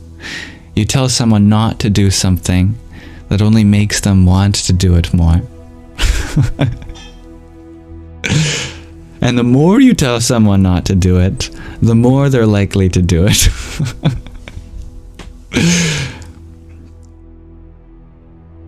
And that's actually part of the appeal, because you know you're doing something wrong, quote unquote. Therefore it feels even more intimate. But most people stop there. And you either just express it or you repress it. But there is a third. And the only real way to actually go beyond expressing it is to transform that energy. It's a very powerful energy, but it can be transformed into something higher.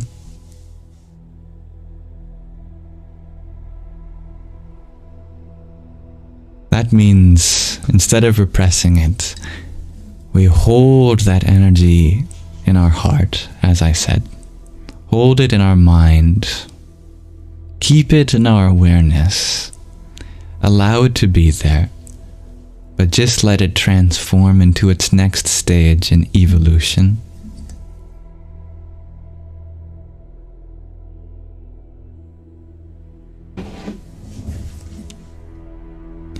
Thank you, dear Randy, for your trio fest burst, your ice cream cone and your rose.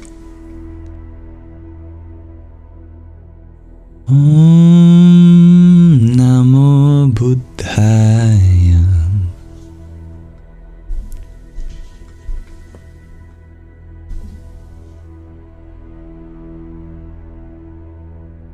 Hello, dear Alexander. Oh, I'm happy you enjoyed that story. I'm happy to hear that, dear Paige. Hello, dear Marlon.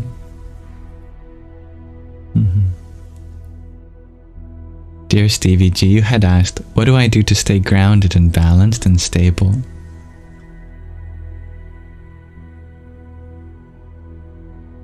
Well, the word grounded has the connotation of what's below us. In order to balance well, it's good to be on flat ground. If you're at the top of a ladder, you might not feel as balanced as if you were just standing on the ground. If the rocks beneath your feet are shifting, that'd be difficult to find your balance. If you want to be stable, you have to be centered. I think exploring the visual metaphors that all of these words induce in our minds can be really revealing. It's what we're grounded in. It's what we're stabilizing ourselves in, balancing on, that is most important. From where do we base our actions? And this is the missing link between theoretical knowledge and experiential truth. I know a lot of us just live waiting for that last piece of theory that'll fill in the gaps, and then finally we'll start living in accordance with that truth, because it all just makes sense. And that truth will usher in all of the right actions. But I don't know about you, but that never happened to me. In order to find that change actually happen in our life, don't think there's that one missing piece that's going to make the rest make sense. Start with what you know and have the trust to change your actions based on that already, and then you'll see how your actions are really based in truth.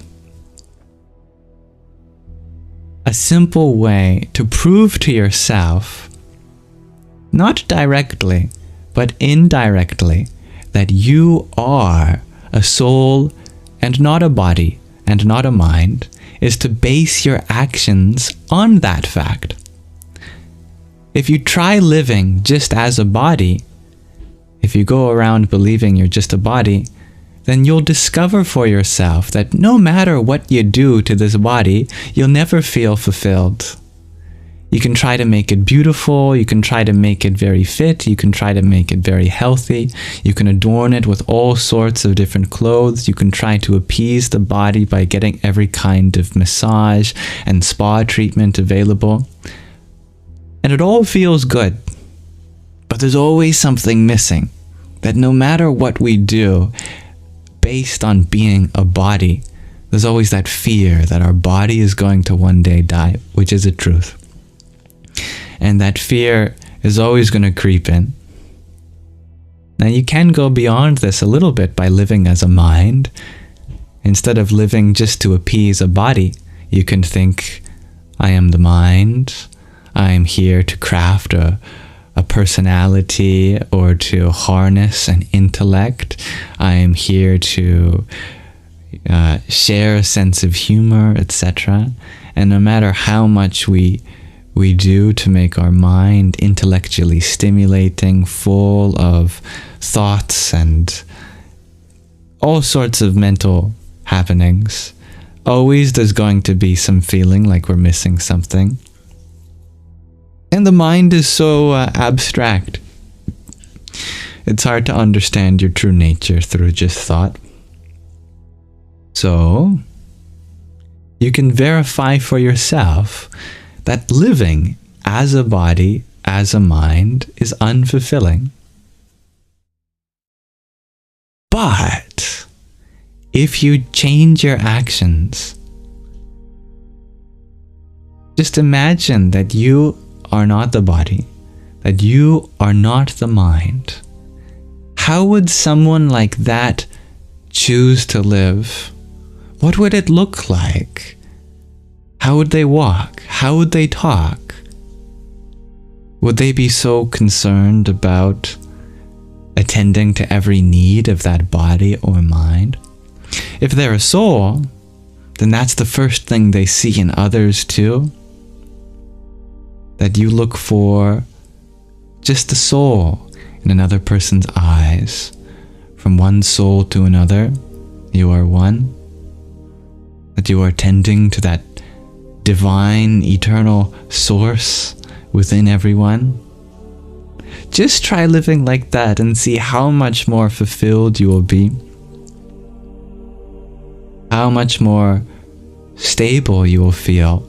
Grounded, centered, balanced on a truth that seems to lead to the most fulfilling living. So, this is perhaps a very new idea. That instead of grounding yourself in a physical practice or mental one, you ground yourself spiritually by living, by embodying that truth. And you simultaneously use this mind and body for their highest potential and see firsthand how these truths lead to the most well-rounded, fulfilling actions.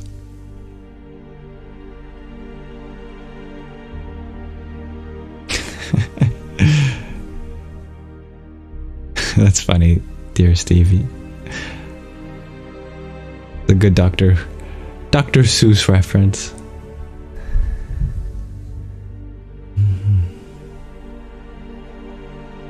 Yes. Thank you, dear Jill and Simon Aladdin, for your pair of tiny tinies.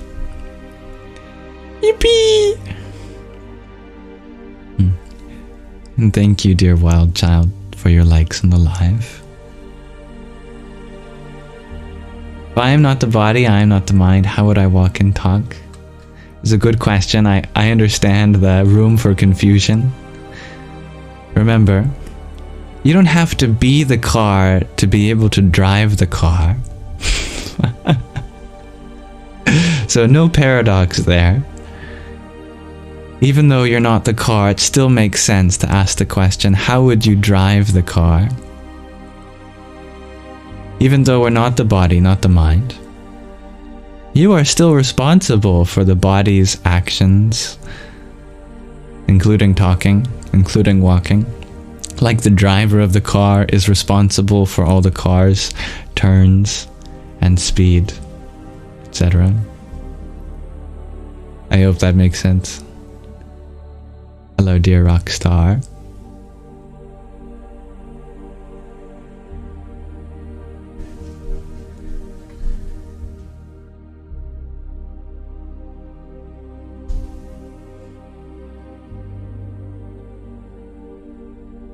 I like that, Magic Ninja.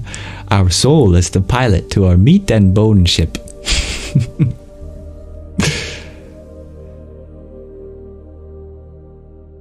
Thank you, dear Stevie. With me being myself, I won't need to worry about grounding and balance, right? We all have the same capacity to feel ungrounded at times, myself certainly included. allow me to use a metaphor that comes from a later chapter in the Bhagavad Gita. I'll draw it on screen. I'll do my best.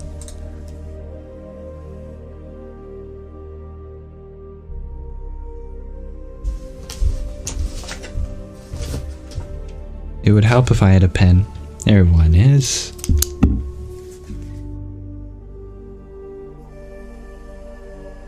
There is an ancient metaphor in the Vedas that says life, the source, this universe, is like an upside down tree.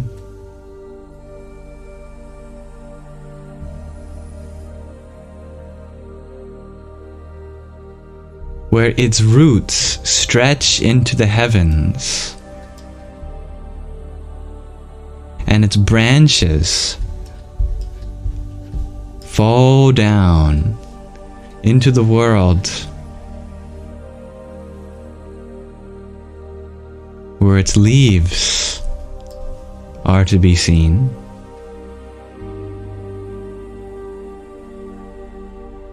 So many people are living life upside down because they're trying to be grounded just like other trees are in the world below, and then extending as far as they can reach with their branches into the heavens above. But your life is not like that. We are not meant to be rooted in the world. We are branches coming down from the divine. We are rooted in the source above. Our roots go up, not down.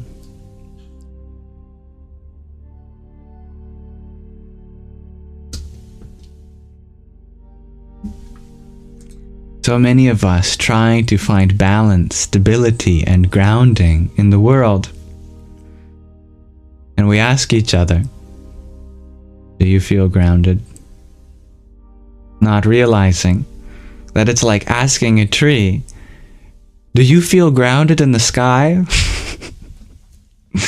And if that tree didn't know any better, it would freak out, thinking, oh my goodness, now that you mention it, I don't feel grounded in the sky.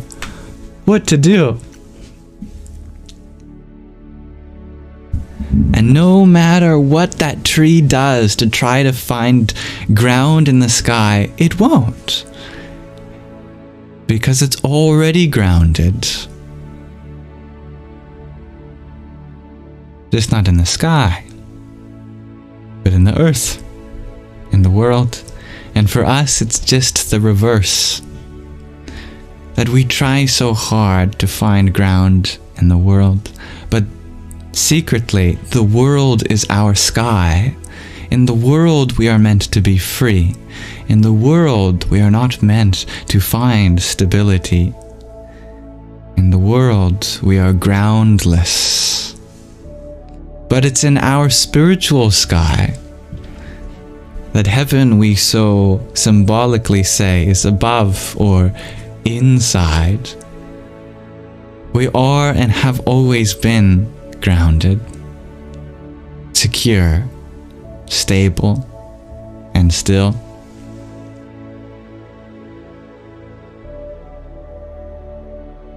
I believe the Bhagavad Gita finishes that metaphor by saying, those who understand only this, they have enough knowledge to understand all of the world's spiritual revelations.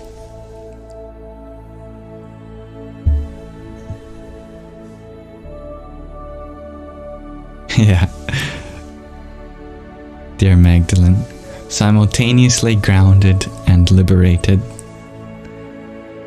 We try to find ground in a place we are free.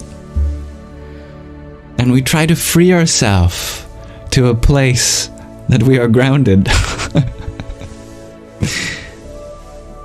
But It's funny when you put it like this, but not so funny when you're living in ignorance.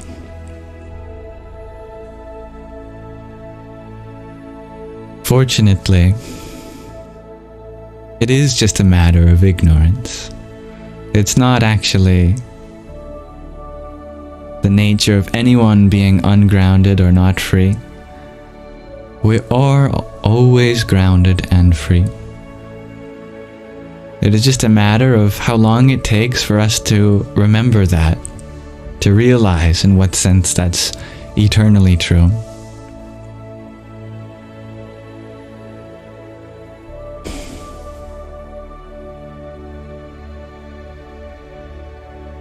Dear Sammy, you ask, what do I think about the concept that our creators are extraterrestrials, aliens? That's a very fun idea, and I see how your mind went there, given the symbolism of our roots stretching from up above, as a seed certainly starts in wherever it is grounded, and then grows from there. Perhaps we too were seeded from places up above, and you could explore that idea physically in terms of our physical universe, that perhaps our Earth was seeded from another life-bearing civilization. Obviously, this is something that we continue to speculate in and around, and I don't have a definite answer to that question. But I can tell you that whatever made this universe is certainly not something that can be explained by anything inside the universe. And it's in that sense the word creator is something transcendental. But I like your curiosity and your ability to wonder about such unique ideas.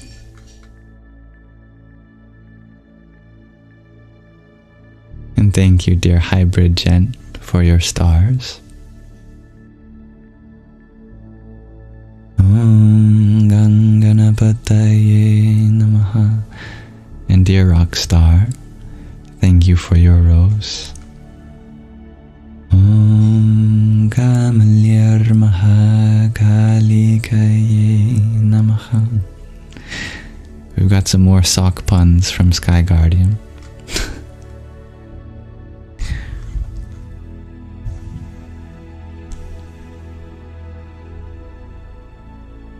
There are ancient scriptures that say that humans first came from above. But remember that these ancient scriptures were written by beautiful poets that had an incredible way of encasing ideas in symbolism and metaphor. Up is indeed a dimension that points out into the stars, but it's also a direction that ancient people have been using metaphorically to refer to another direction that can't be seen with our outer eyes, but only our inner eye. In the same way that we simultaneously refer to heaven as above, as does Jesus refer to heaven as inside in some verse of the Bible. That metaphorical direction of up or inside refers to something that's very difficult to explain using our words that have been born from the womb of matter, as we are referring to something that is not made of matter, not a physical direction in which you can go, but a spiritual one. if you see before you now your sense of sight, here I'm saying look at your sense of sight itself. Not anything in your field of vision in particular, but just notice that you have the ability to see. In that sense, you could say that the world is below you. Imagine you are looking from above. Even if you're perpendicular to the horizon, just imagine that you have a bird's eye view on the universe. And so there's some witness on the other side of this eye. And on that other side, we may call up or within. It is in that sense that we have come from above. That it seems like an optical illusion that we're actually a part of what we're seeing, including our body and other parts of the world like our possessions. But actually you are above that, inward, as the witness unaffected by the world and unaffected by the body. It is in that, not spatial, but experiential direction of the flow of observation that we have come.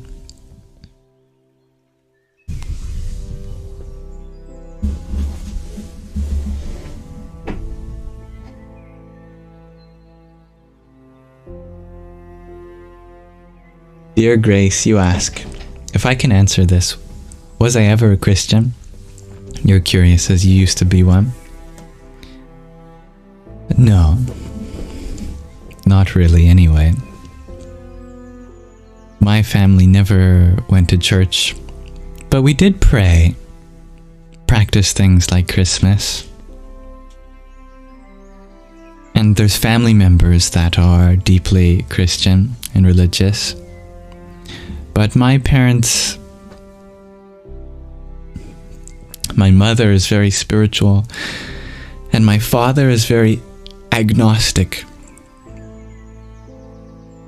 So I kind of get a little bit of everything from my mother, and a lot of nothing from my father. And so in between nothing and everything, they wanted me to find my own way. And for a while, I was happy to continue to pray and think about God and angels and things like that.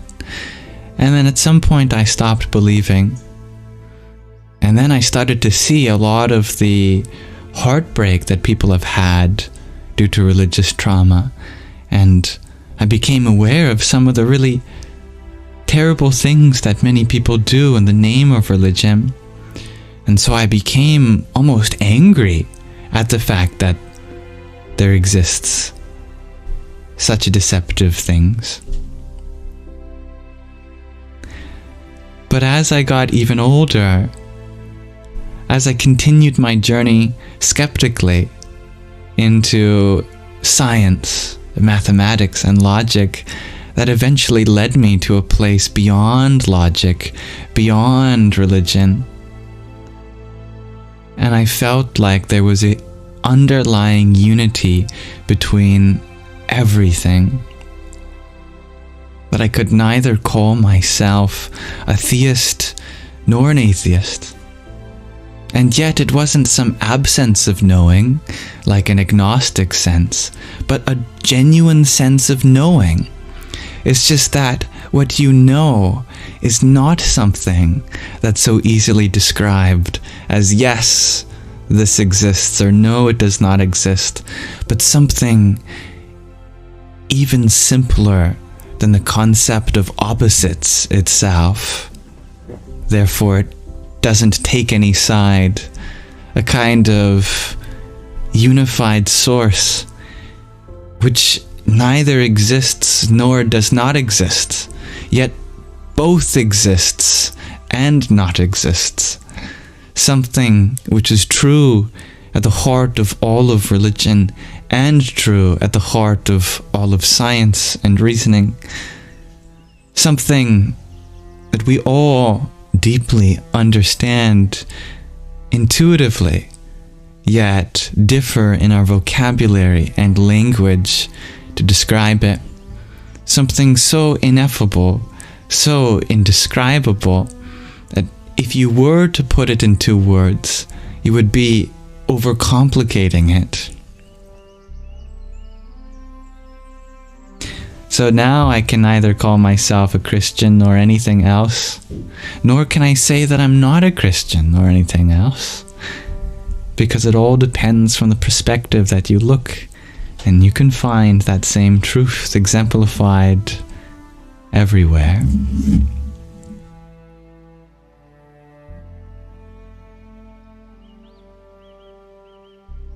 Thank you, dear Yeshua. I appreciate that you have many different holy names from different traditions in your name. Thank you for your subscription. Om Namo Bhagavate Vasudevaya. And thank you, dear Jessica, for your 10 fest bursts. Radhe Radhe. And dear Lynn, thank you for your rose. Om Namah Shakti Shivaya. Thank you, dear Colton. You're not the first to ask that, dear Stevie G. No, the video that my mom had made of me, she is not the narrator. That's just an audio that already exists on TikTok.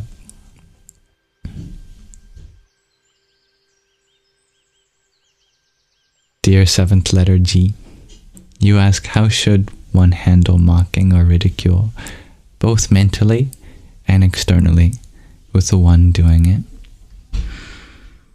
Mentally, we should understand that what they're mocking is not actually our true self. If they saw our true self, nobody would mock each other. What they're mocking is the idea of you that exists in their mind based on a worldview that hasn't actually accommodated you yet. What they're mocking or ridiculing is just an idea of something that goes against their worldview. It's a straw man, ultimately. But we all have enough room to coexist. It's not necessary for us to feel like there's only so many perspectives in this world. They're infinite. So it's important for us to look at them not as a threat to us in return, because that is what's being projected. Whenever we're met with someone, we either choose to expand our worldview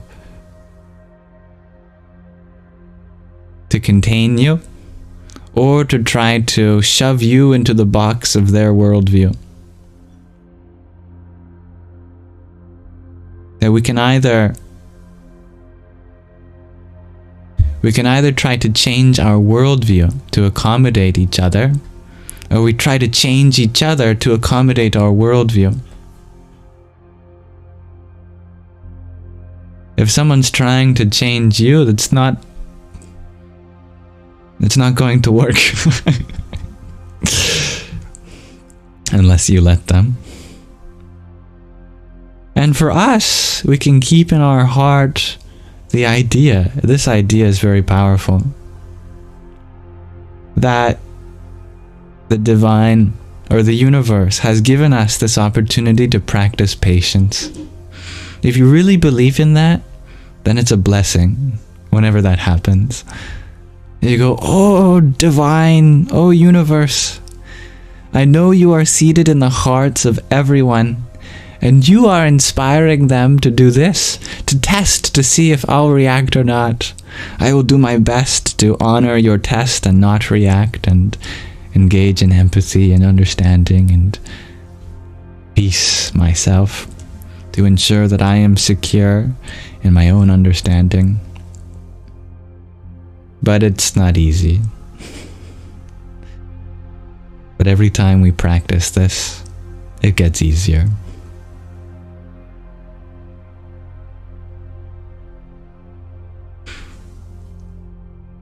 And thank you, dear Valley Wings, for your trio of paper cranes.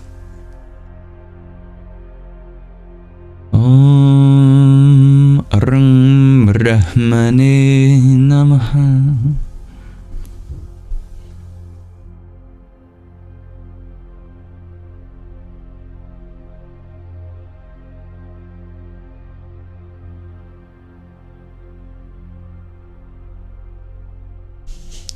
Dear Stevie G, you ask, why do some people think yogis don't care about helping others and loving others?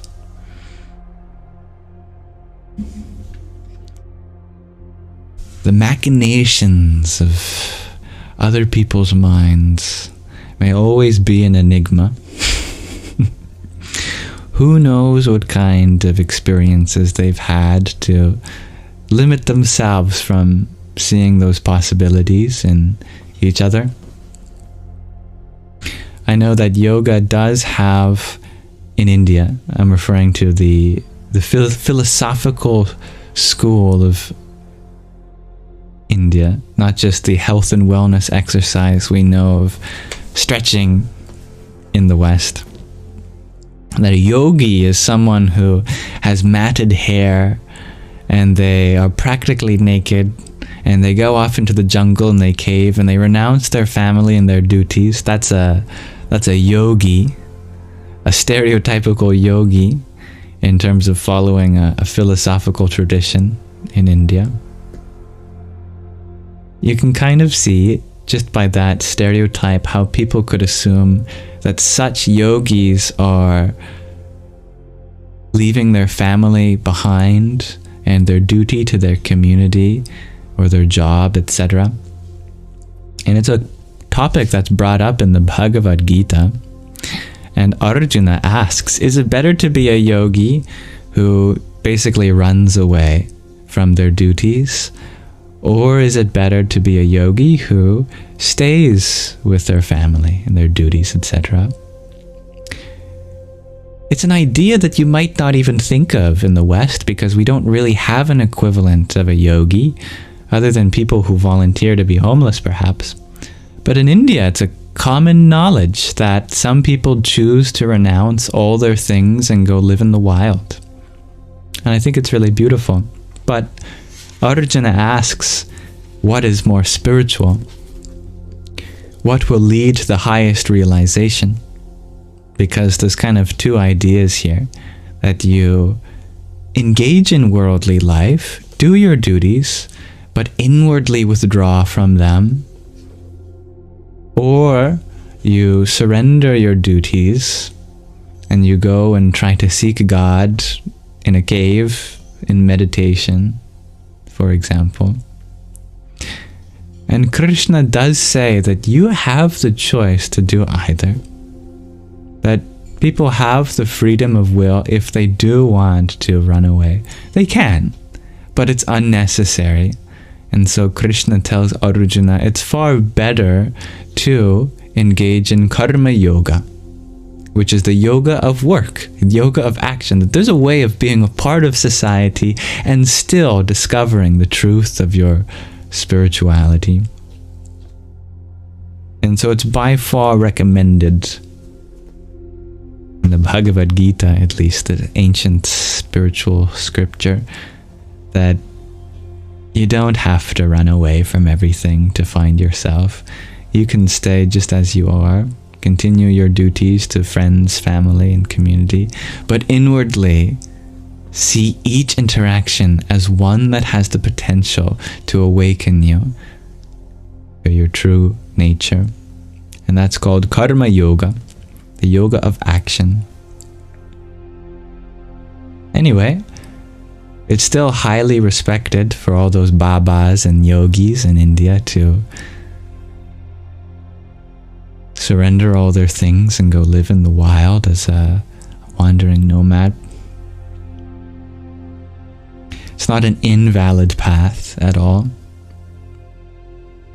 And I had a wonderful time watching a series of interviews on YouTube from coming across these Himalayan yogis, and they're truly on a beautiful journey discovering themselves. It's just that it's not recommended for most people, nor is it necessary.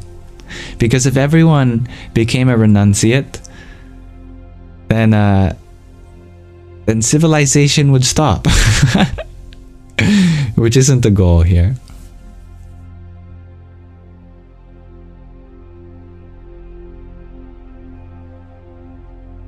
Oh, I'm glad that answered a question in your mind, dear Masa. Hello, dear Jay. You are excited for the new Discord, dear Jestpur. It is... I think it's almost done. I've done a lot. Yeah. I can even give you a sneak preview.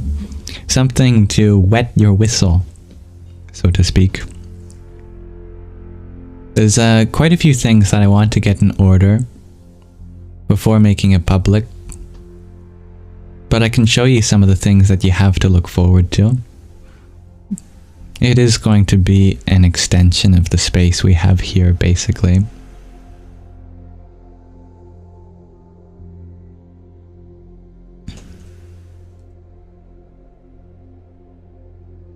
So I can bring it up on screen.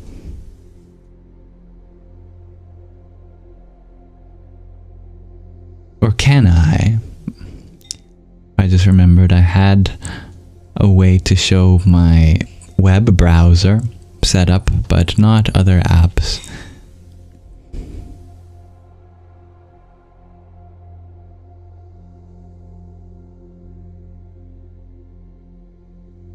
There we are. So I'll just give you a brief overview. Can I make it even bigger for you to see? That's about as big as I can get. So you'll see on the left, if you're not familiar with Discord, it's an online platform. It's basically like a series of chat rooms that you can go through, used for various purposes. And so you can see that I've named the space Hṛdayakāśa, which means heart space in Sanskrit. And there's going to be various resources like learning the international alphabet of Sanskrit transliteration, since it's used a lot here. Resources to learn Sanskrit. You know, main channels, forums for Q&A, a voice chat. You know, you can share memes, images, videos, links, etc. We have a whole loving kindness section. Like places to get help if you're struggling with anxiety or depression, things like that. Places to collaborate with others. Places to receive thoughts and prayers, affirmations, sleep aid. Things to, you know, express commitments to. Like, I'm going to meditate for 10 minutes today. And there's another channel to say, I did it. This is what I did for myself today or recently. To express meditations. For self-expression, you can share things you made or dreamt or things that you love in general. We got a whole bunch of different religions. Hinduism, Buddhism, Christianity, Islam, Judaism, Sikhism, Jainism, Zoroastrianism, Taoism, Confucianism, Shinto, the Baha'i, other mystic traditions like mysticism in general, Sufism, Kabbalah, Christian mysticism, Hermeticism, Tantra, other spiritual paths like indigenous spirituality, paganism, Wicca, Gnosticism, New Age, interfaith sections like interfaith dialogue, comparative religion, mythology, esotericism, and of course Hinduism is something that cannot be described in just one way. So we've got a whole bunch of different things, all the different kinds of Hindu sampradayas, and the 6 philosophies of ancient India, and the 8 limbs of yoga, and 3 kinds of yoga, just like karma yoga we were just talking about, and schools of Vedanta, that sort of thing. And someone recommended that we added channel to share some some places of good food, herbal remedies, drinks, and stuff like that. That's a great idea. I have to add that. Anyway, so it should be fully expansive and inclusive to accommodate all sorts of different traditions. So I'm pretty confident that most people will have a space there to express themselves and interact with each other. You're funny, Billy. And it's not out yet. I did have a Discord server that I started when I created this channel years ago, but the intention of that server is very different, so I'm just kind of leaving that for people to still use how they want, but for the purpose of being an extension of this live stream, for people to talk to after, or even a place to watch this live stream from, because there's a way to live stream from there too, then I've created a new one. You'll be able to join probably in a couple days when I finish the rest, and I'll probably have a link in my link tree in my bio, and I'll post it on my Instagram story. But I'll let you know as we go. You can always ask. My inboxes are always open. Don't feel like you can only contact me if you get a sliver of time in this live stream. I'm always looking at my messages on those platforms. Email, Instagram, WhatsApp, Telegram. I just don't respond to messages here, but everywhere else, you can ask me questions there.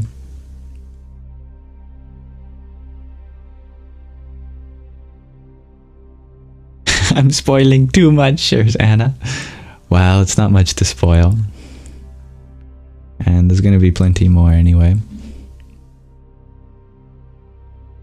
Is there a chat for neurodivergence? That's a great idea. I'll add that.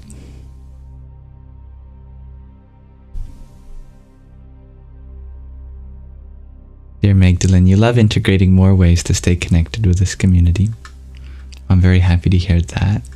I know there's a lot of relationships formed by meeting each other here, and so it's a responsibility of mine, I feel, to create as healthy as a space for that to grow in as I can. Currently, Sky Guardian is helping me fill out some of the things that he loves.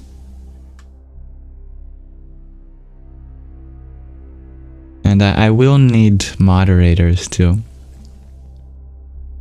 They can be the same as moderators on the live, or different people. And if any of you have specialties in helping create Discord servers, I can use all the help I can get.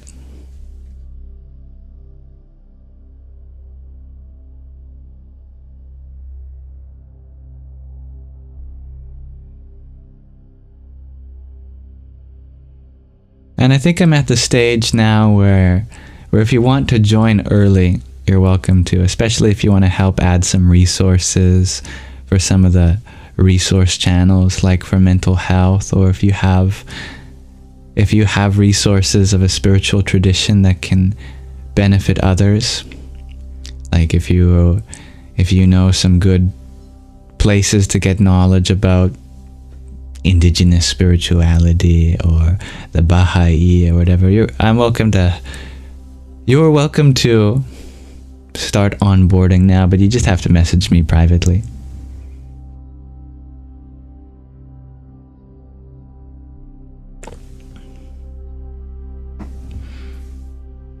Welcome, Chase.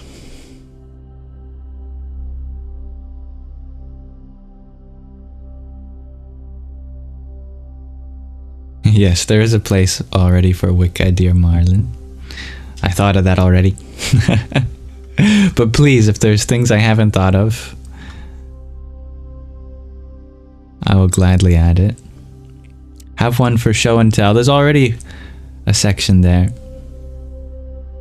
Well, there's a section for sharing things that you made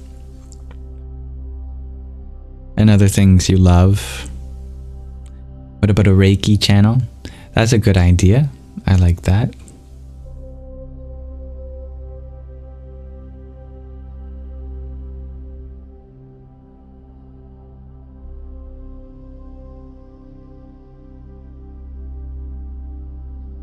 Anyway, I'm happy to continue talking about this, but thank you, dear Yeshua, for your heart being tiny, tiny. Yippee! There's a Tantra channel already. Dear Kalia. Dear Paige, thank you for your knot of roses. Om Kham Jahnavyay Namaha. Dear Jestpor, you ask, what about hobbies or sharing our hobbies? I think that may fall into channels we have already, but I can consider separating a channel into multiple. If there's already one that serves the same purpose, I would like to prefer having channels that can cover a wide range array of different purposes. But yeah, right now there's a channel, there's a whole category of channels for self-expression, which includes a channel for things that you made, a channel for things that you've dreamt about, and a channel for things that you love. And there's also a channel for things that you've successfully done. So maybe if you have something that you've succeeded at in your hobby, you can join the I did it channel and go, check this out. I finally put the 158th button on my arts and crafts project, or something like that. Yeah, we'll all figure it out as we go, and what works and doesn't, indeed.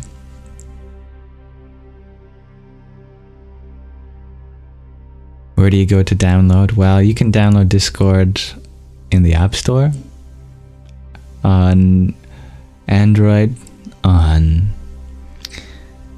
Apple product iPhones. You can also download it on your Windows computer, your Linux, it runs on everything. I don't think there's even a place that Discord doesn't run. I'm sure even smart fridges can run Discord these days. In fact, you don't even need to download it at all. Just a website. It works as a website. You can go to the website Discord.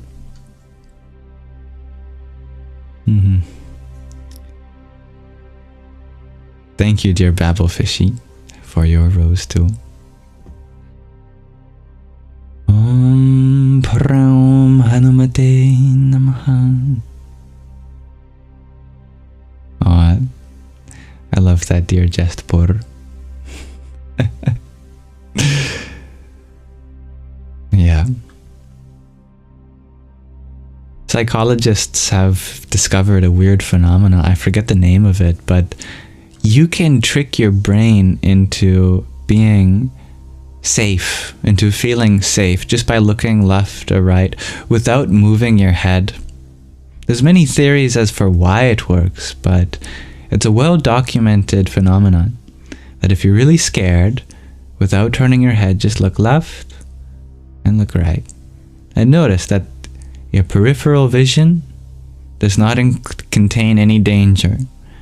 And that's enough to stop the fight or flight response a lot of times, or slow it down.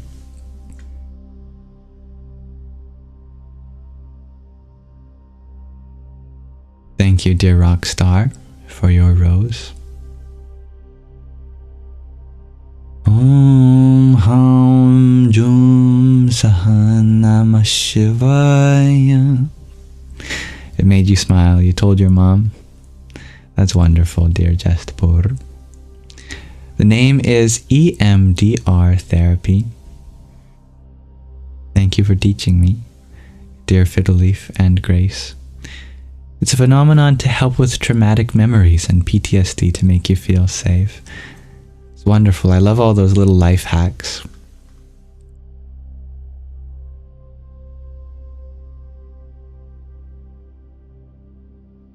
You wish you had more time, shares Masa. You have to work on your time management.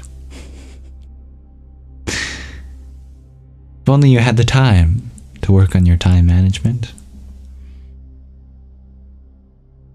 And you're starting this soon, dear the Biblog. Oh, I'm very happy for you.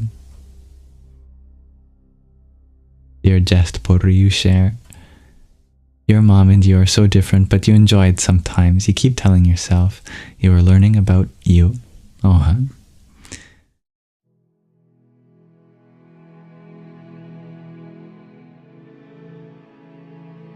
Dear Paige, you wonder, what's the question of the day today?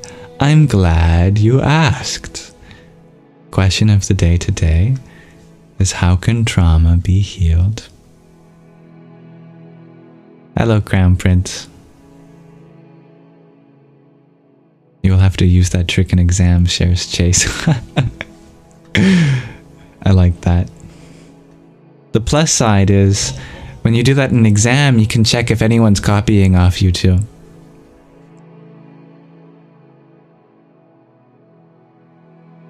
Medicine, shares Kalia. And what kind of medicine?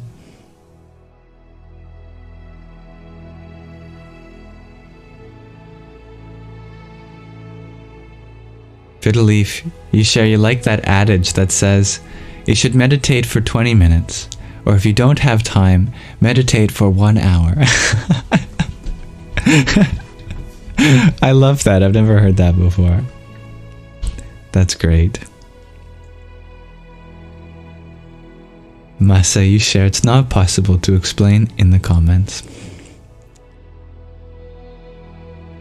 It is a challenge to fit some of the biggest answers to the simplest questions in the space that you do in a TikTok comment.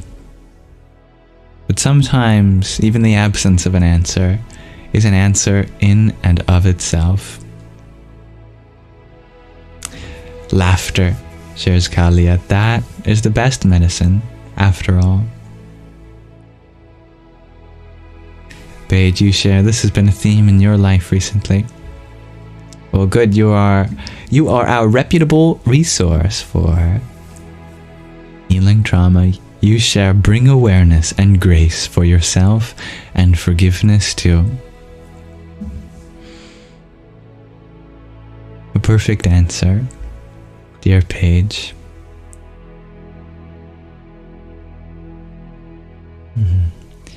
Just por you share, you were kind to yourself for your trauma. Not always, but you got to learn yourself. Wasn't perfect. A very honest answer, and an important one too.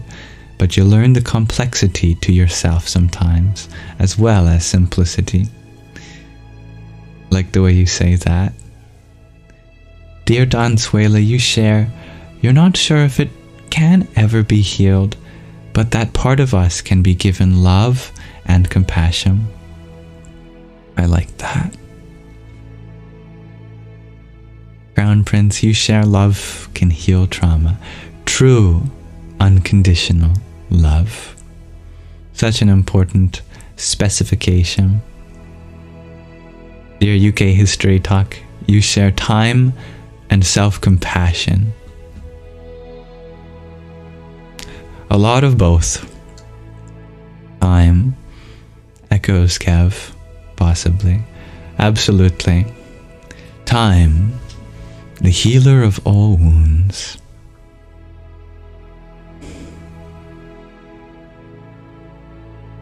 Dear Jen, you share, your PTSD finds comfort here. All soft and kindness. And that is an honor that I hope to hold very carefully. I'm happy to hear of your persistent smile here, dear Jest. Thank you for being a part of the goodness here. Stevie G, you share shadow work and breath work. I love those things, yes. And in both of those words is the word work. Healing trauma does require work. Does require effort. That's for sure.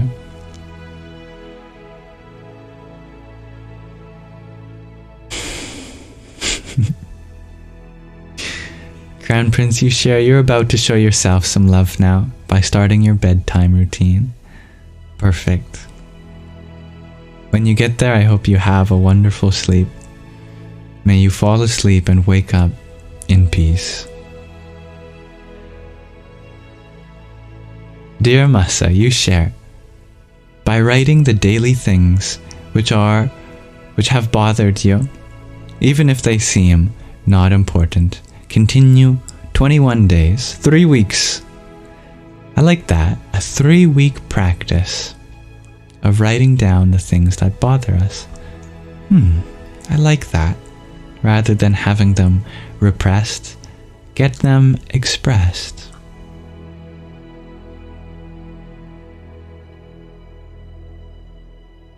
Grace, you share, my eyes remind you of someone who channels dragon energy. I have those alive eyes. That sounds very powerful. I get them from my mother. Sometimes when I eat too much acidic food, I feel like with my acid reflux, I'm about to breathe fire. But that's something different, isn't it?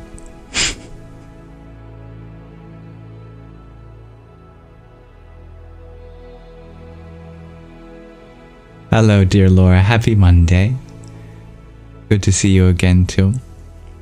What's the good message today? Well, I like how you always challenge me with this. The good message today is to remember that you're never alone in what you're going through. Even if the exact circumstances of your life are unique to you, all of the feelings that have come from you come from a place we all share within us. We all know what it's like to go through loss, to go through grief, to go through love and heartbreak, to go through joy, to go through sadness, to go through frustration. Every single one of us has the ability to empathize with another at the level of our feelings. And that is why we are always valid in what we are feeling.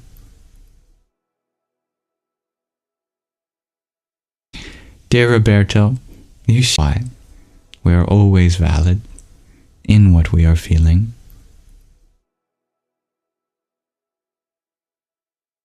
Dear Roberto, you share analogy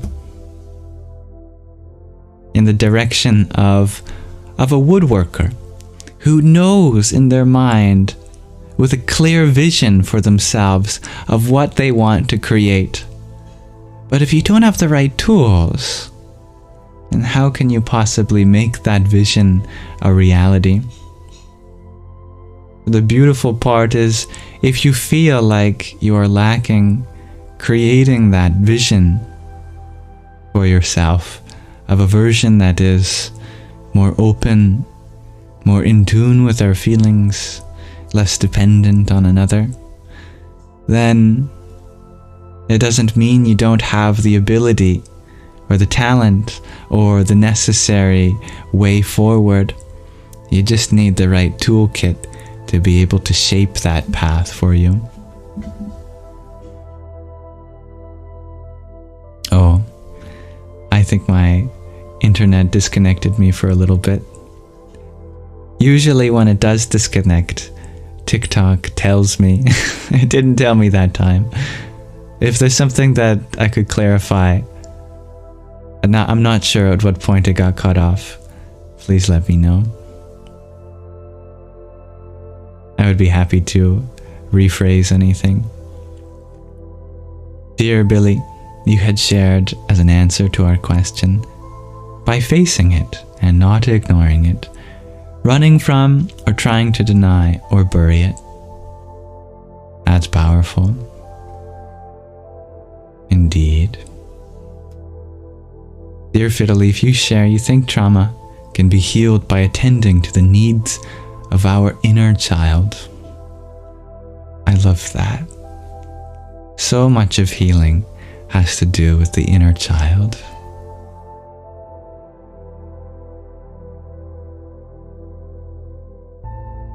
Jace, you share you think in a similar way to physical trauma, with care and attention to the wound and time.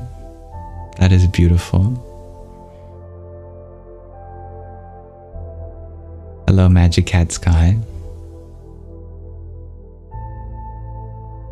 Dear Billy, you share you just started with a new therapist to work on inner child work, trauma recovery, and EMDR, and you're hopeful.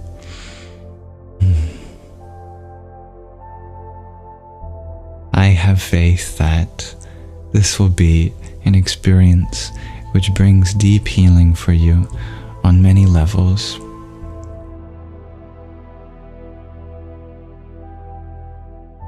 Dear Stevie G, you share that art and creativity can also help heal trauma. You don't know if all yours is healed, but you're trying your best. I believe you.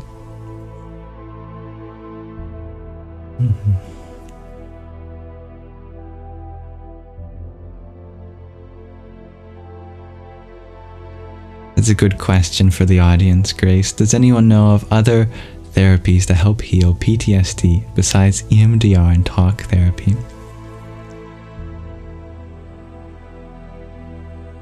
The only one that I can add to that list is internal family systems, as that really helped me.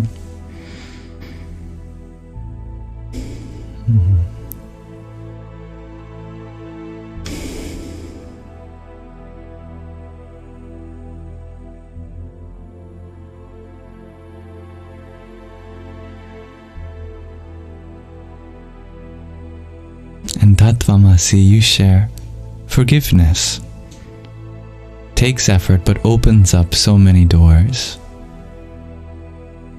That is one of the most powerful things you can do when you are ready. And Fiddleleaf, you share awakening of the inner loving parent.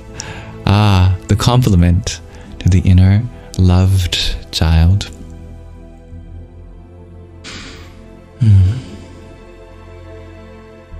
Grace, you share you really need healing from PTSD, as your mom died in March from cancer and you got so much trauma from it. That makes sense.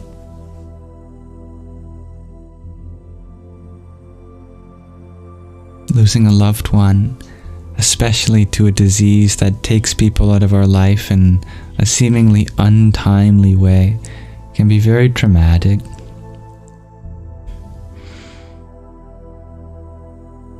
It can come when we least expect it, and it can leave lasting wounds for the people in their life.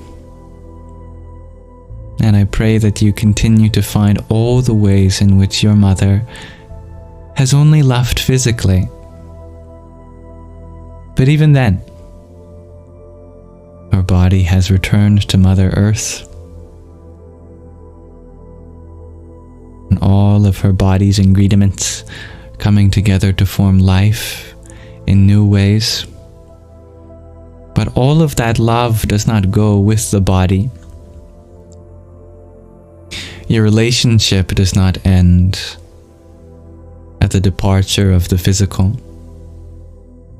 You continue to dream of them, think of them, reminisce on memories with them.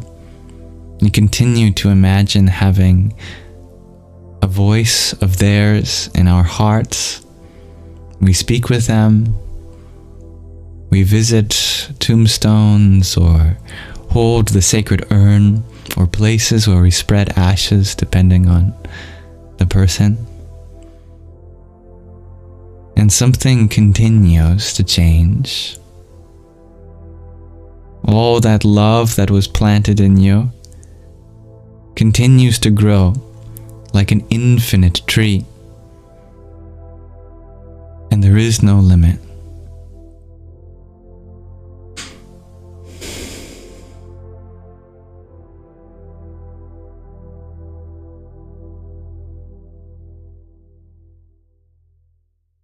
You see, there's two miracles that happen in a mother's life. We all know the first miracle. The miracle that you have been born from her womb.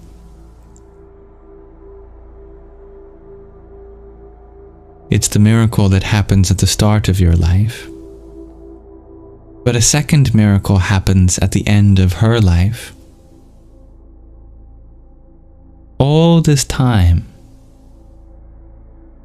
without knowing, your heart has been being carved out to be her womb to rest in. The womb of your heart that she becomes born into.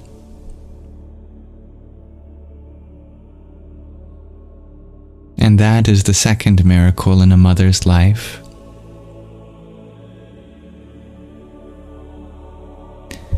That we come from them and they return into us. It's merely a changing of addresses. Just as our address used to be her womb, but now it's the world. Her address has changed from the world to your heart. And all of that trauma is just the paperwork of getting that address changed. It's all just a formal process of adjusting to having a different mail delivery service. Before you had to use physical methods. Now you have to use more spiritual methods. The grief is not because you've lost a mother. The grief is having to learn all this newfangled technology. Because now you have to learn how to communicate in other ways. And so the part of you that's grieving is just adapting to learn the ways in which you can receive her love and give her love.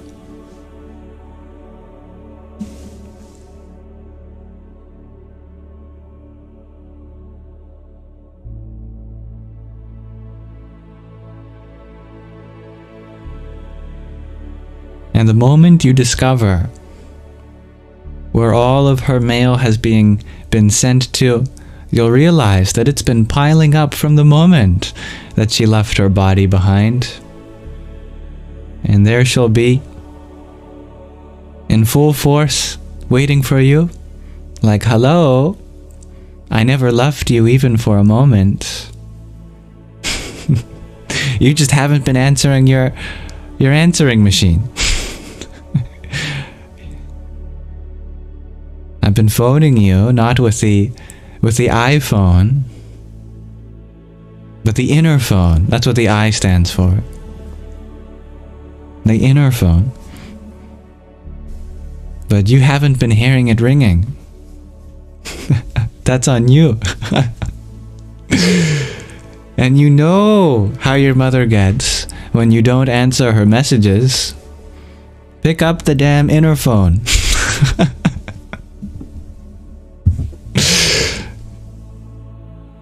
But you've got plenty of time in the world. Don't worry.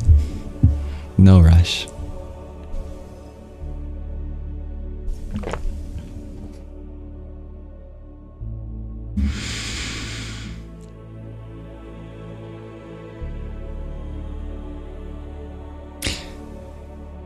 Now, dear Fiddleif, you had added a wonderful answer to our question of the day, which is crying every day too helped.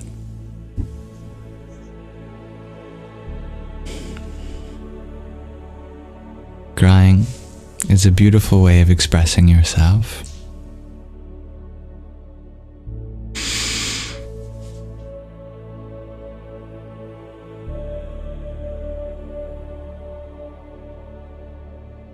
You cry all the time, dear Oski. I'm happy to hear that. Of course, I'm not happy that with the fact that you have things to cry over, But I'm happy that you take advantage of such a genuine modality for expressing yourself.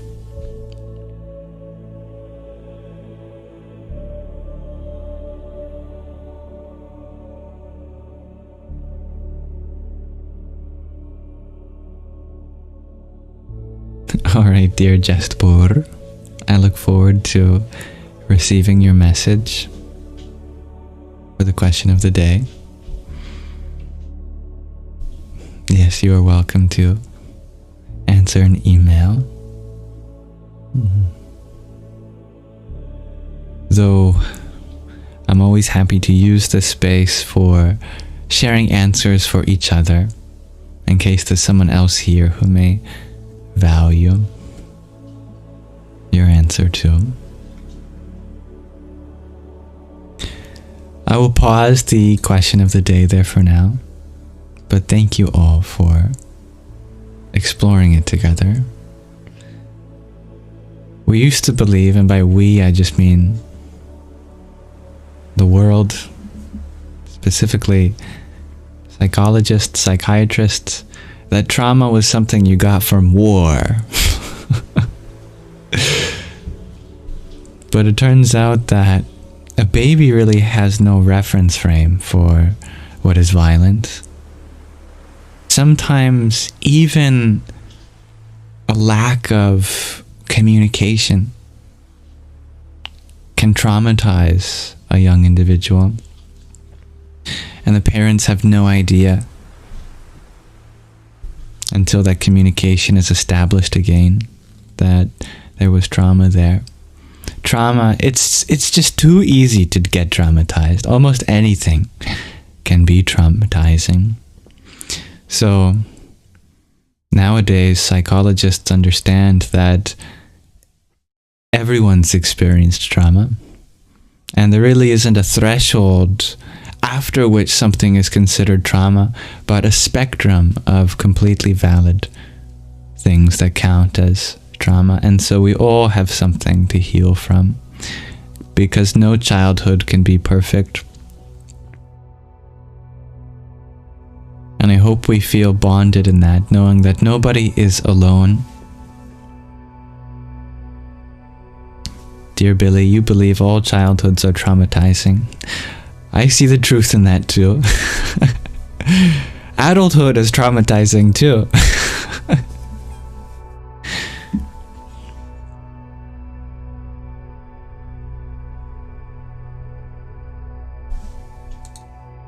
Life is traumatizing. Thank you, dear John Simon, for your heart me and trio of roses. Om Kring Kalikaye Namaha.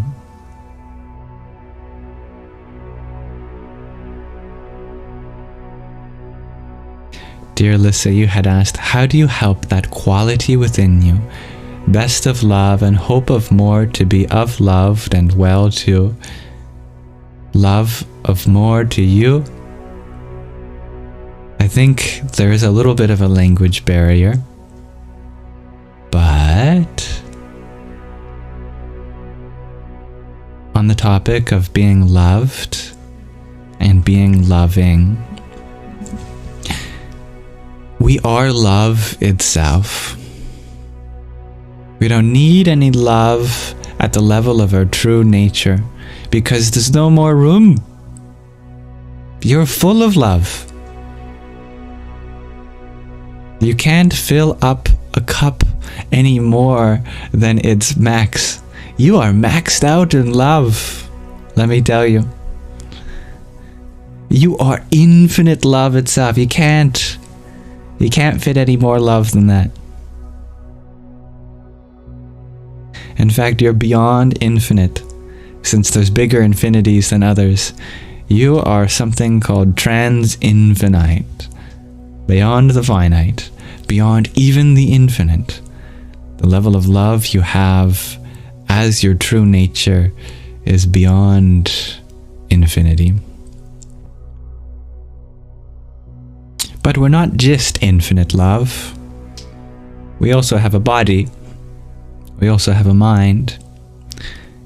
these bodies and minds have lots of problems. And secretly, not secretly in the sense that this is hiding from you, it's an open secret, what I'm about to tell you. Secretly, the reason all of our bodies and minds have trauma is so that we have room to receive love from others. Because a perfect being can't receive love. So, to experience the joy of receiving love, that infinite source of our true nature has come in the form of a body and mind and all its imperfections so that it knows what it's like to receive love. When you allow yourself to be vulnerable in that way and receive kindness from a stranger, receive a hug, have someone make a cup of tea for you, listen to you in what your body and mind has gone through, you are engaging in your true nature by providing space for people to love. And the reason that's selfless to provide a space for other people to love is because you're getting them to engage in their true nature as a source of love.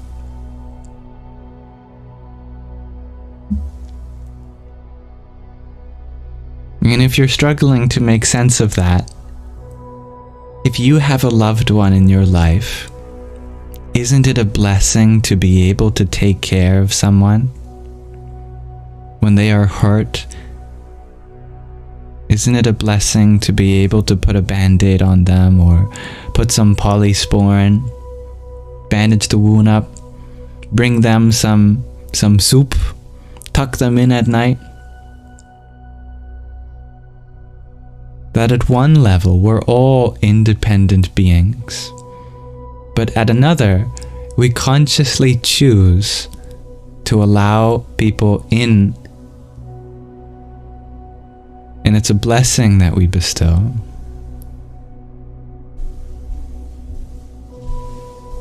You just did that with your child, dear Jen, put ointment on her little toe. And doesn't that fill you with motherly bliss to be able to provide in that way?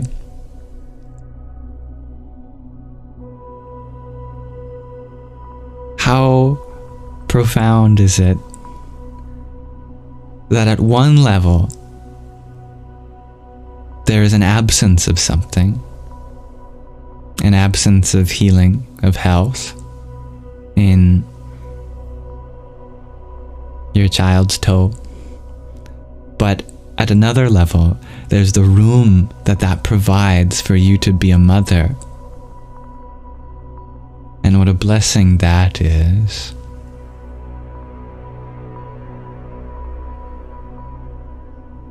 Dear Jestpur, you took care of your grandma at the end of her life. It hurt you, but you wouldn't trade it for the world.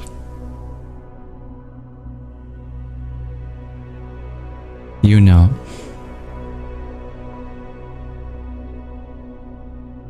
Dear Billy, that's one part of your marriage ending. Your husband never asked for your help. You didn't feel needed. Right? We all want to be independent. But letting people into our lives is what brings a whole level of intimacy into the relationship. You know, like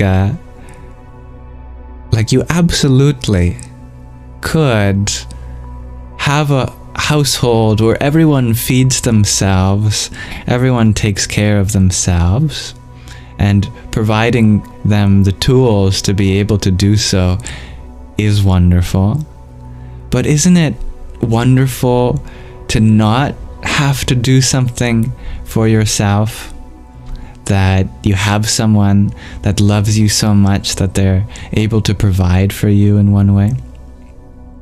Mind you, we're skirting a very thin line between dependence and interdependence. So I have to choose my words very carefully.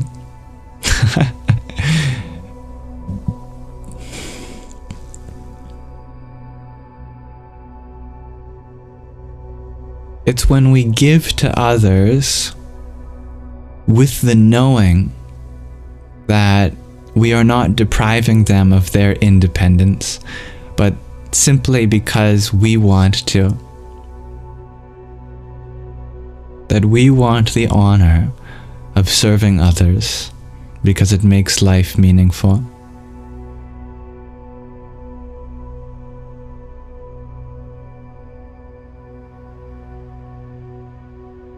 Thank you, dear Grace. I am grateful to have learned a lot about that from my mother. And the story I always tell is that I've been sick physically, and I apologize. You know, I'll never forget saying, I'm sorry that you have to take care of me when I'm sick. And my mom was very offended by that. You know, almost like, how dare you apologize for allowing me to be your mother? that you don't let me take care of you like this now that you're grown up and have some independence.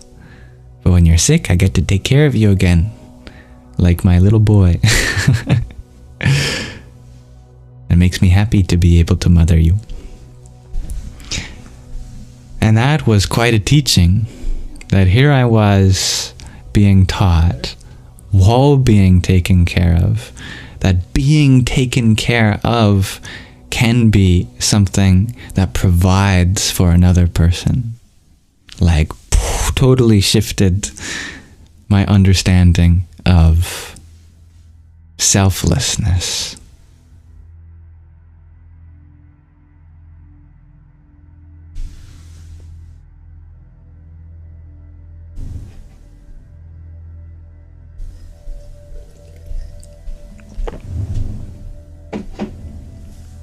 And you can imagine that I had like a montage of all the times that I denied people helping me and how that must have made them feel.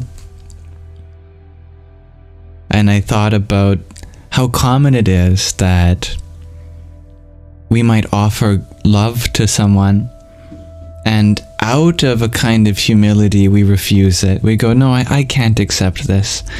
But sometimes we deprive them of the opportunity to give itself.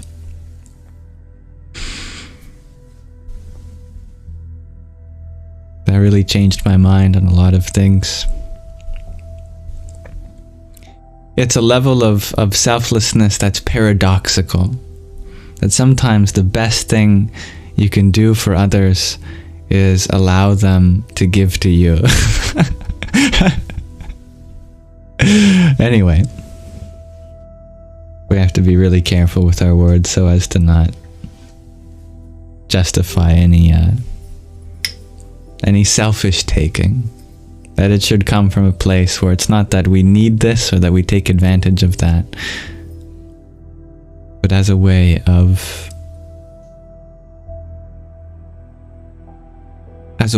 being receptive to love that deserves to be given. That they deserve to know what it's like to have their love received.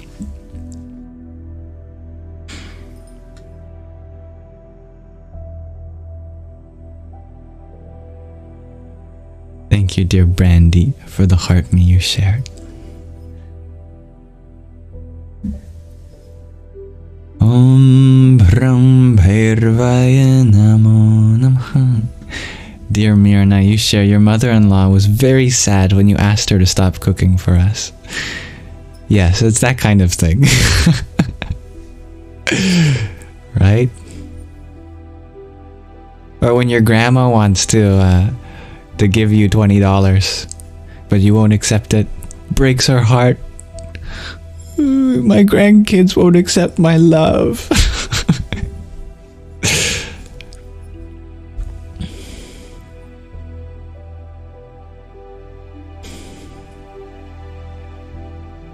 It's like when someone says thank you and the other person doesn't say you're welcome. Takes away the good feeling.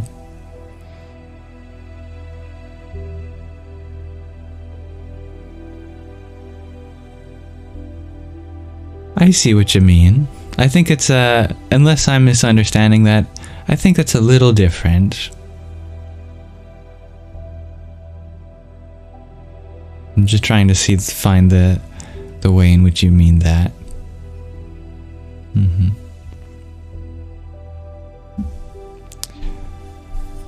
We should be happy to do things for others without... No, you're right. Yeah, you're right. Sorry. Now I understand it.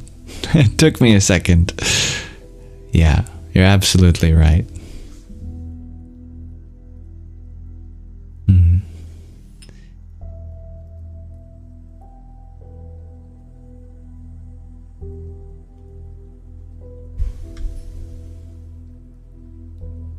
Dear Kalia, you ask, what are my thoughts on transgender ancient priestesses? Oh, the history is full of examples of people of the LGBTQ having status in places that don't today. The ancient world especially. It is unfortunate but true that homophobia, transphobia are new. And it's the opposite of what many people think. Many people think being queer or trans is new.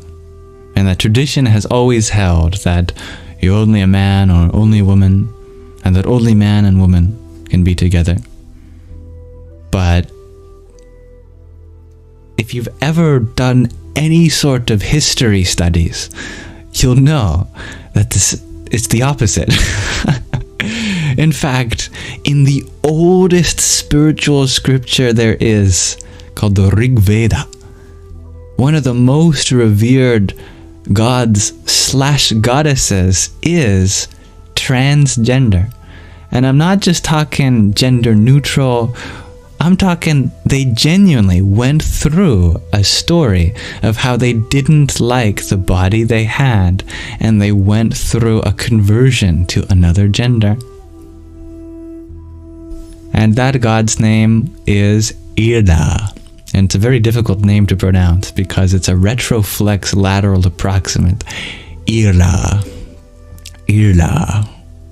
But Hṛda goes through the story of changing genders and finding that they have been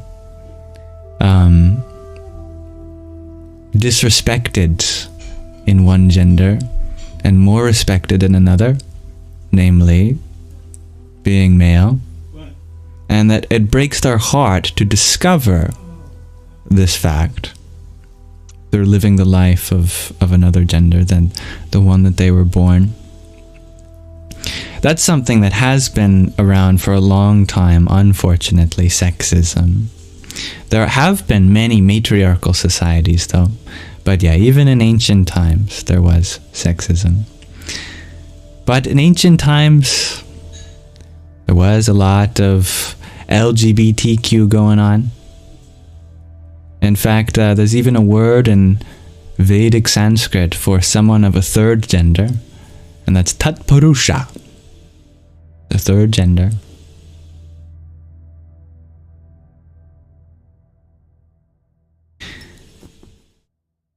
I think there's a lot of spirituality to be found in the LGBTQ. I mean, to go beyond what society says for you, to go beyond what your body appears to imply, that is a spiritual journey by definition. To go and search for an inner truth, a self that you know isn't the one that the world wants from you. That is very spiritual.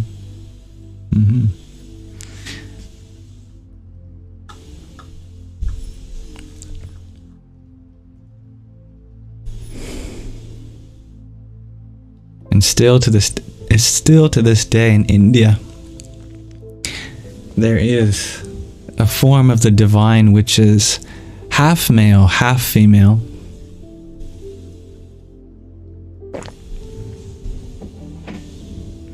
Called Ardhanarishvara.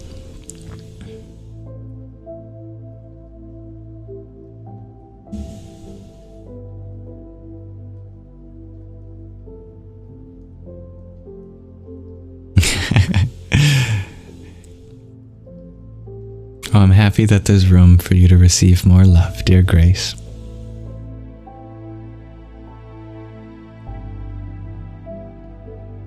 Dear Roberto, you always say phobias are just immaturity. People grow up and understand that life is not binary. I see the truth in that. Yeah.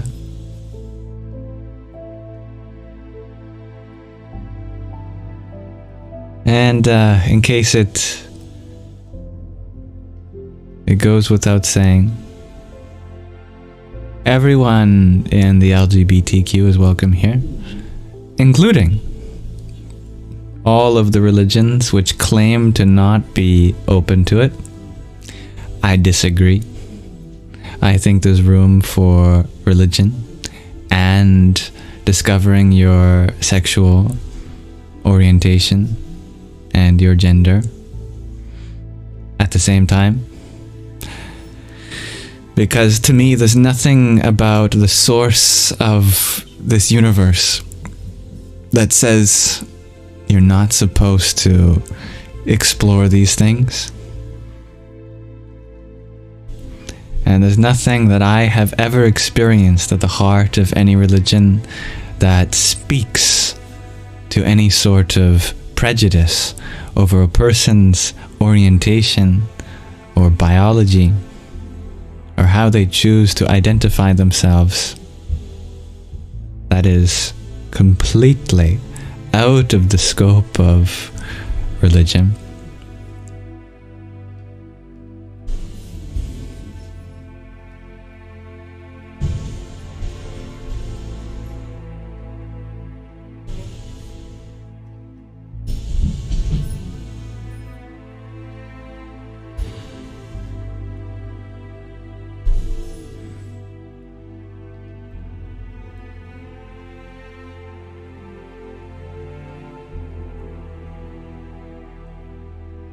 You identify as an S, shares the only S.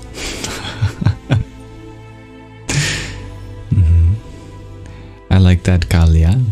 Highest self is the Atman. Highest self is Kali. Jai Ma.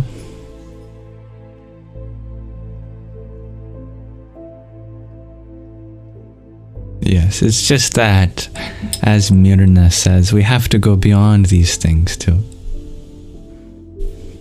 To recognize that no identification in particular is going to bring out the highest truth. We must keep exploring, keep pursuing, open up to newer and newer things which with each passing moment. We cannot get stuck anywhere, stuck at the level of body or sexuality.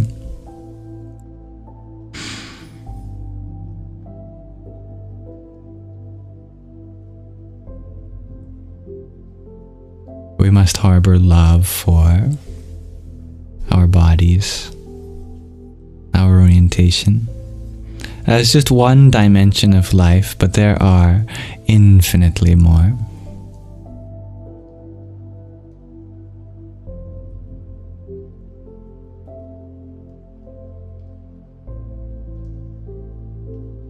Thank you, KK, for the follow.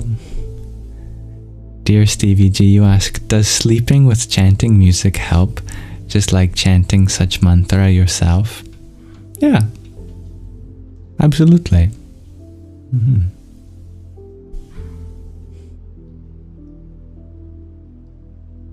What's helpful about chanting is that you give your awareness to it. And it's a lot easier to do it when you're also the conscious force behind it. When you're listening to a song, it's playing for you. You don't have to do it. You don't have to be singing. Which means that a part of your mind doesn't have to be occupied with singing, with forming the sounds. It can be preoccupied. So you can have a song playing, but your mind drift elsewhere. It's easier to keep your mind in the sound when it's coming from your body, when your mind is guiding the process. But when it becomes mechanical or monotonous for you, and it becomes an unconscious, automatic chanting, that's when our mind frees up space to wander again. So in the same way that our mind could wander when we're just listening to a chanting, we can have our minds wandering once we make a chanting something mechanical. So it's good to give your awareness fully to it. And that's part of the reason why it is said for people to continue to work on correct Sanskrit pronunciation forever. That way they are always mastering the nuances of the soundscape of the mantras that they chant, so their attention is never drifting.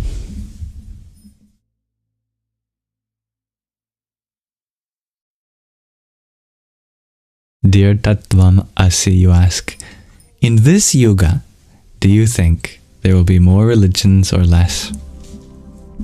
Krishna already answered that question in the Uddhava Gita, when Uddhava asked the question, how many religions are there? And how many are true? And Krishna responded. By the way, for others who would like to be included on this dialogue, Krishna is a representation of the divine. So this is divinity itself answering the question, how many religions are there and how many of them are true? The answer? Infinite and none. To each question respectively. There are infinite religions. And how many are true? The divine itself answers none of them. Now Uddhava is taken aback. He asks, how can there be so many religions and yet none of them be true? Krishna answers that question too. Krishna says, because every religion is just an interpretation of the same truth. And there is no one way to correctly interpret that truth. Therefore, there are at least as many religions as there are people, and none of them absolute.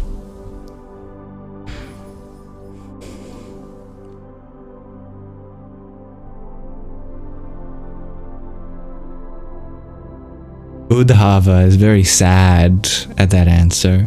He said, then how can we reach you if none of them lead to you?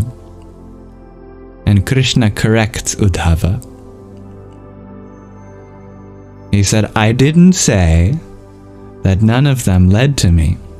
All I said was that none of them were absolute. If you have enough loving devotion, then any path can take you to me. But without that loving devotion, none of them will get you here.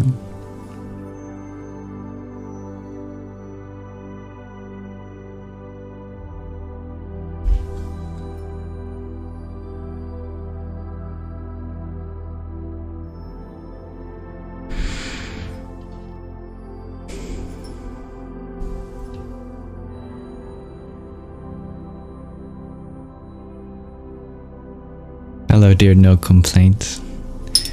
Thank you for sharing your love. My hair has been growing since I was born. And a little bit in the womb, too. But I've also been cutting it from time to time. It's always growing. But the last time I cut it was a few years ago.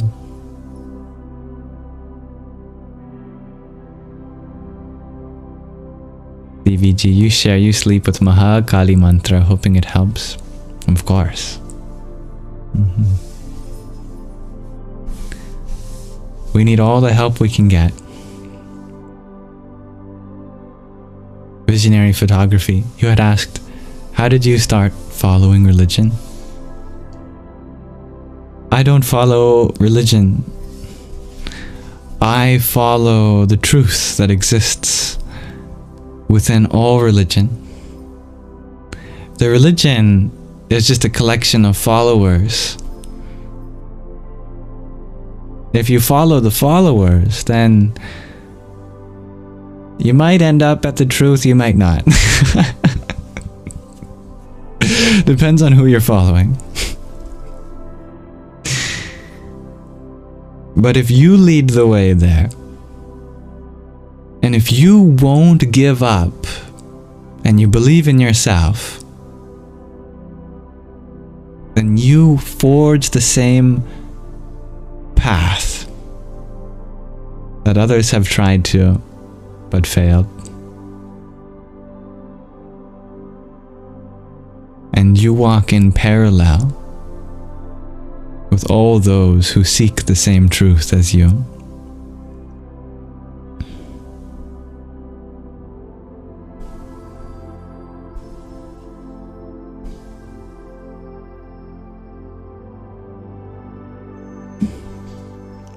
Thank you, dear Hybrid Jen, for your heart, me, and star. Om Namo Bhagavate Rudraya.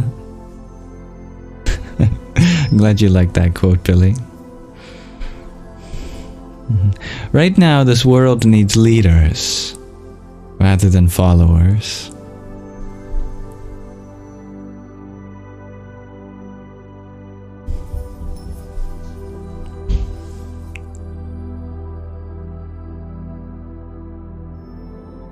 Thank you, dear Mirna.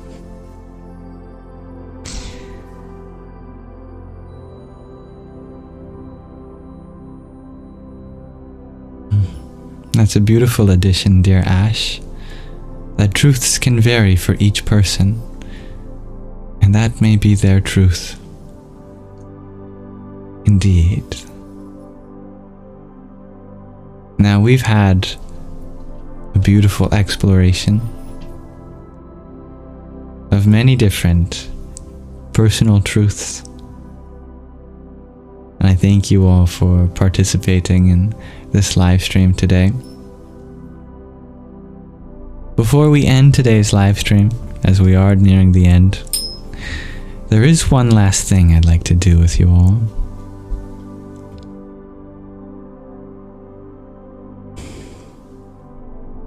Let me transition now to our Nididhyasana scene.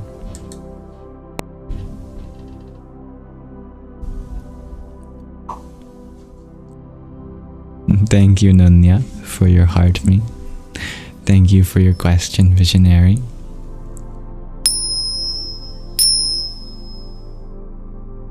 Today I wanted to do something extra special with you. I wanted to end with a meditation.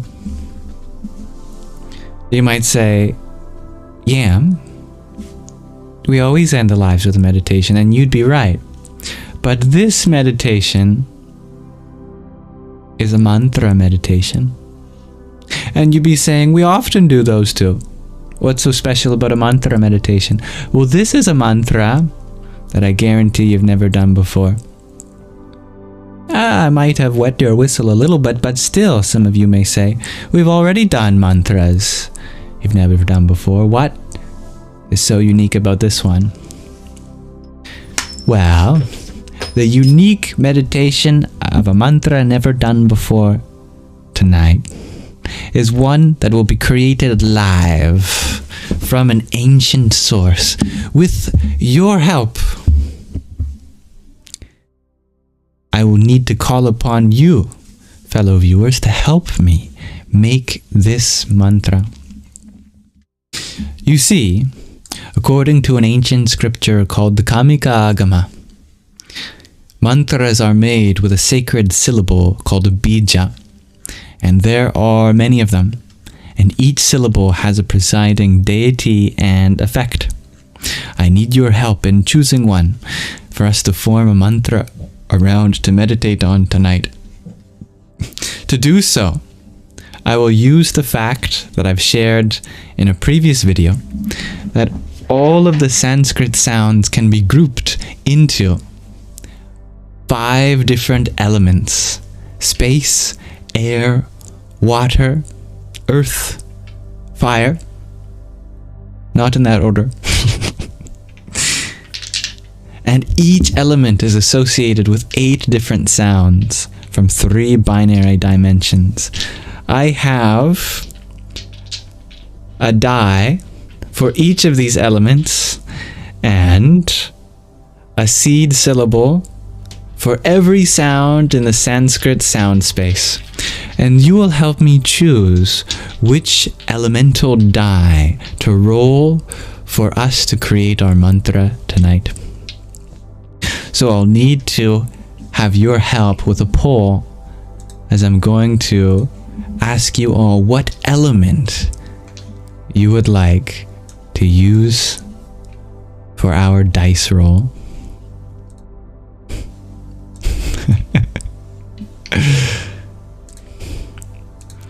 So somewhere on your screen should be a 60-second poll.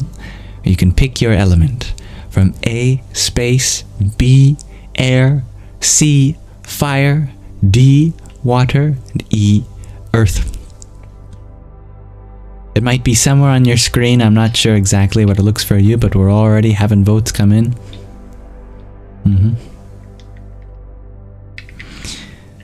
30 seconds left. So far, it's pretty even between space, air, fire, and water.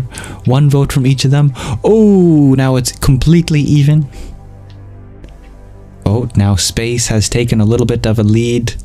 Oh, now it's tied with earth. 12 seconds left on the poll. Let's see which element will win. Water takes the lead with 3 votes. 4 votes now, ahead of space and earth, fire and air. And the vote had ended. 12 votes in total. And the winner is the element of water.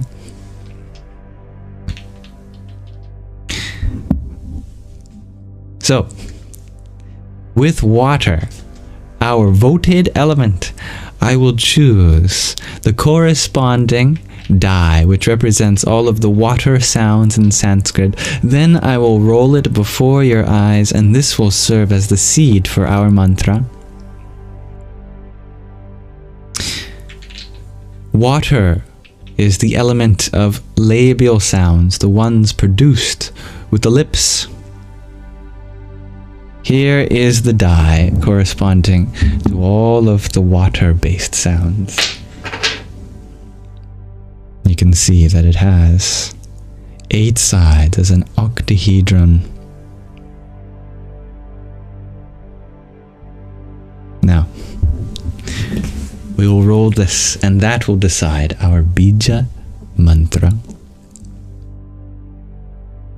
Let's see if I have a space for us to roll it. Put it on the desk. We can roll it on the Holy Vedas. That sounds pretty appropriate. Everyone blow on it for good luck.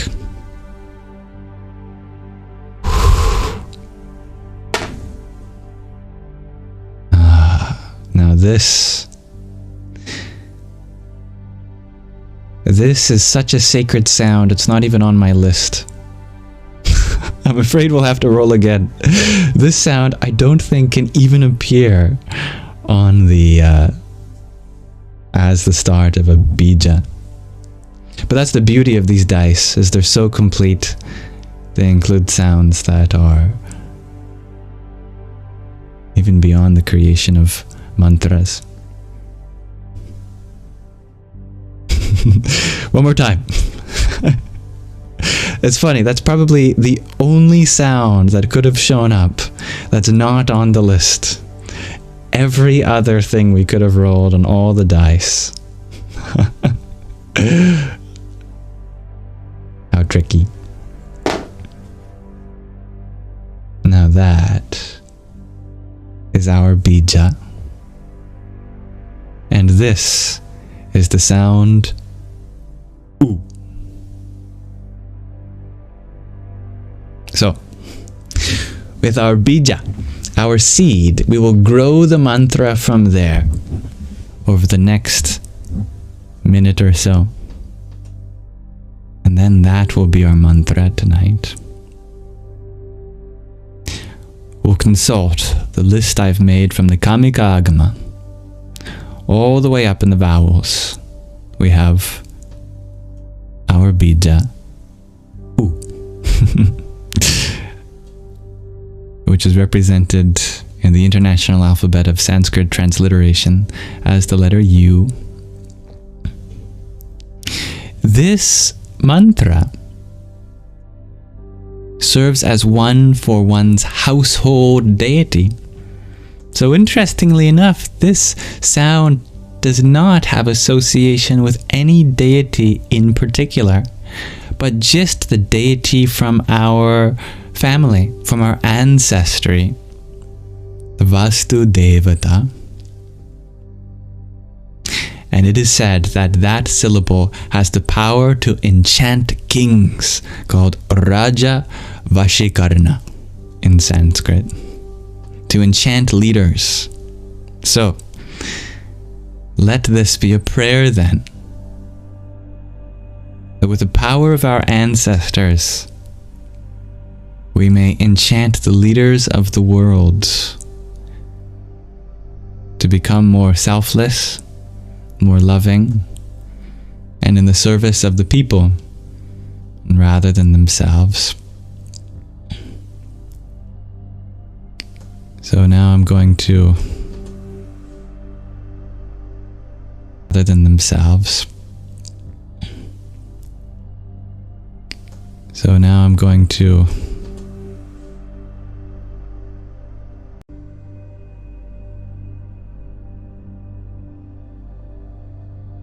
every mantra has to start with Om. It's just the rules.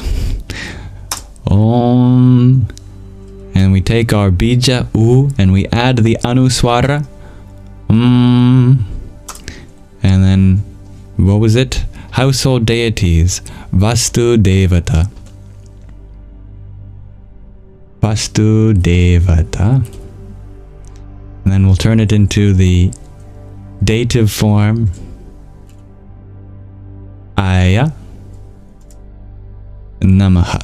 Salutations. But let me double check that I've got the vowel lengths right for Vastu Devata.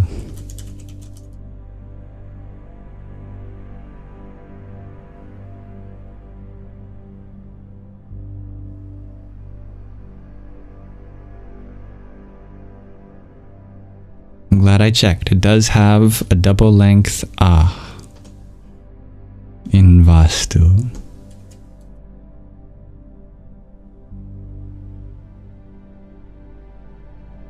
But the rest is good, I know. And now let us convert this into the International Alphabet of Sanskrit Transliteration. Our mantra is Om Vastu Devataya Namaha. There's an error. I have an H. No Hakara. Hold on.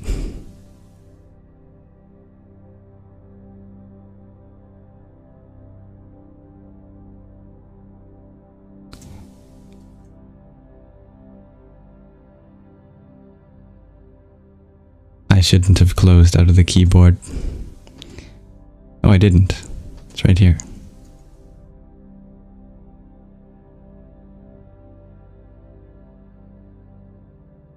Om Vastudevataya Namaha.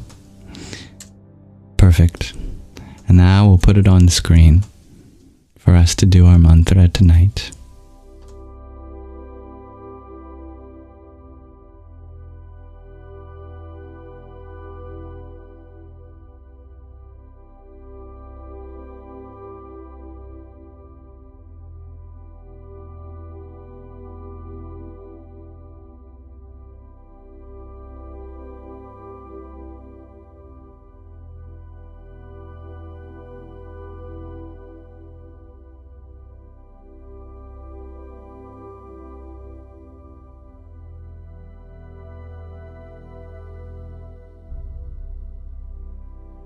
And there is our mantra to call upon our ancestors to pray for our leaders. Om Vastudevataya Namaha. Now we're ready.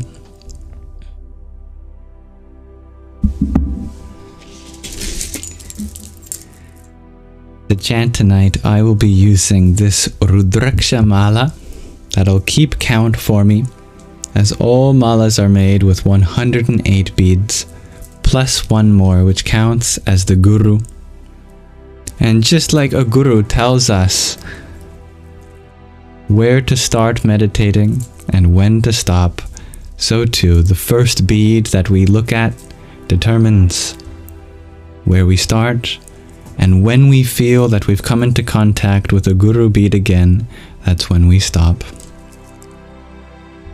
So let us pray that all of our leaders in the world, that they rise, and the leaders that have already arisen, may they remember that they serve the people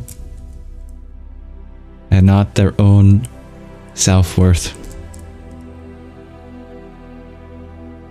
We start with the cosmic syllable Om, then the bija, representing the deity of our ancestors, our Vastu Devata. Om. Then we say salutations, Namah, to our ancestors' spiritual form that they revered. Om Vastudevataya Namaha. I'll begin. I'll start off slow and then I'll speed up as we go. Om Vastudevataya Namaha. Om Vastudevataya Namaha. Om Vastudevataya Namaha. Om Vastudevataya Namaha. Om Vastudevataya Namaha. Om Vastudevataya Namaha. Om Vastudevataya Namaha. Om Vastudevataya Namaha. Om Vastudevataya Namaha. Om Vastudevataya Namaha. Om Vastudevataya Namaha. Om Vastudevataya Namaha. Om Vastudevataya Namaha.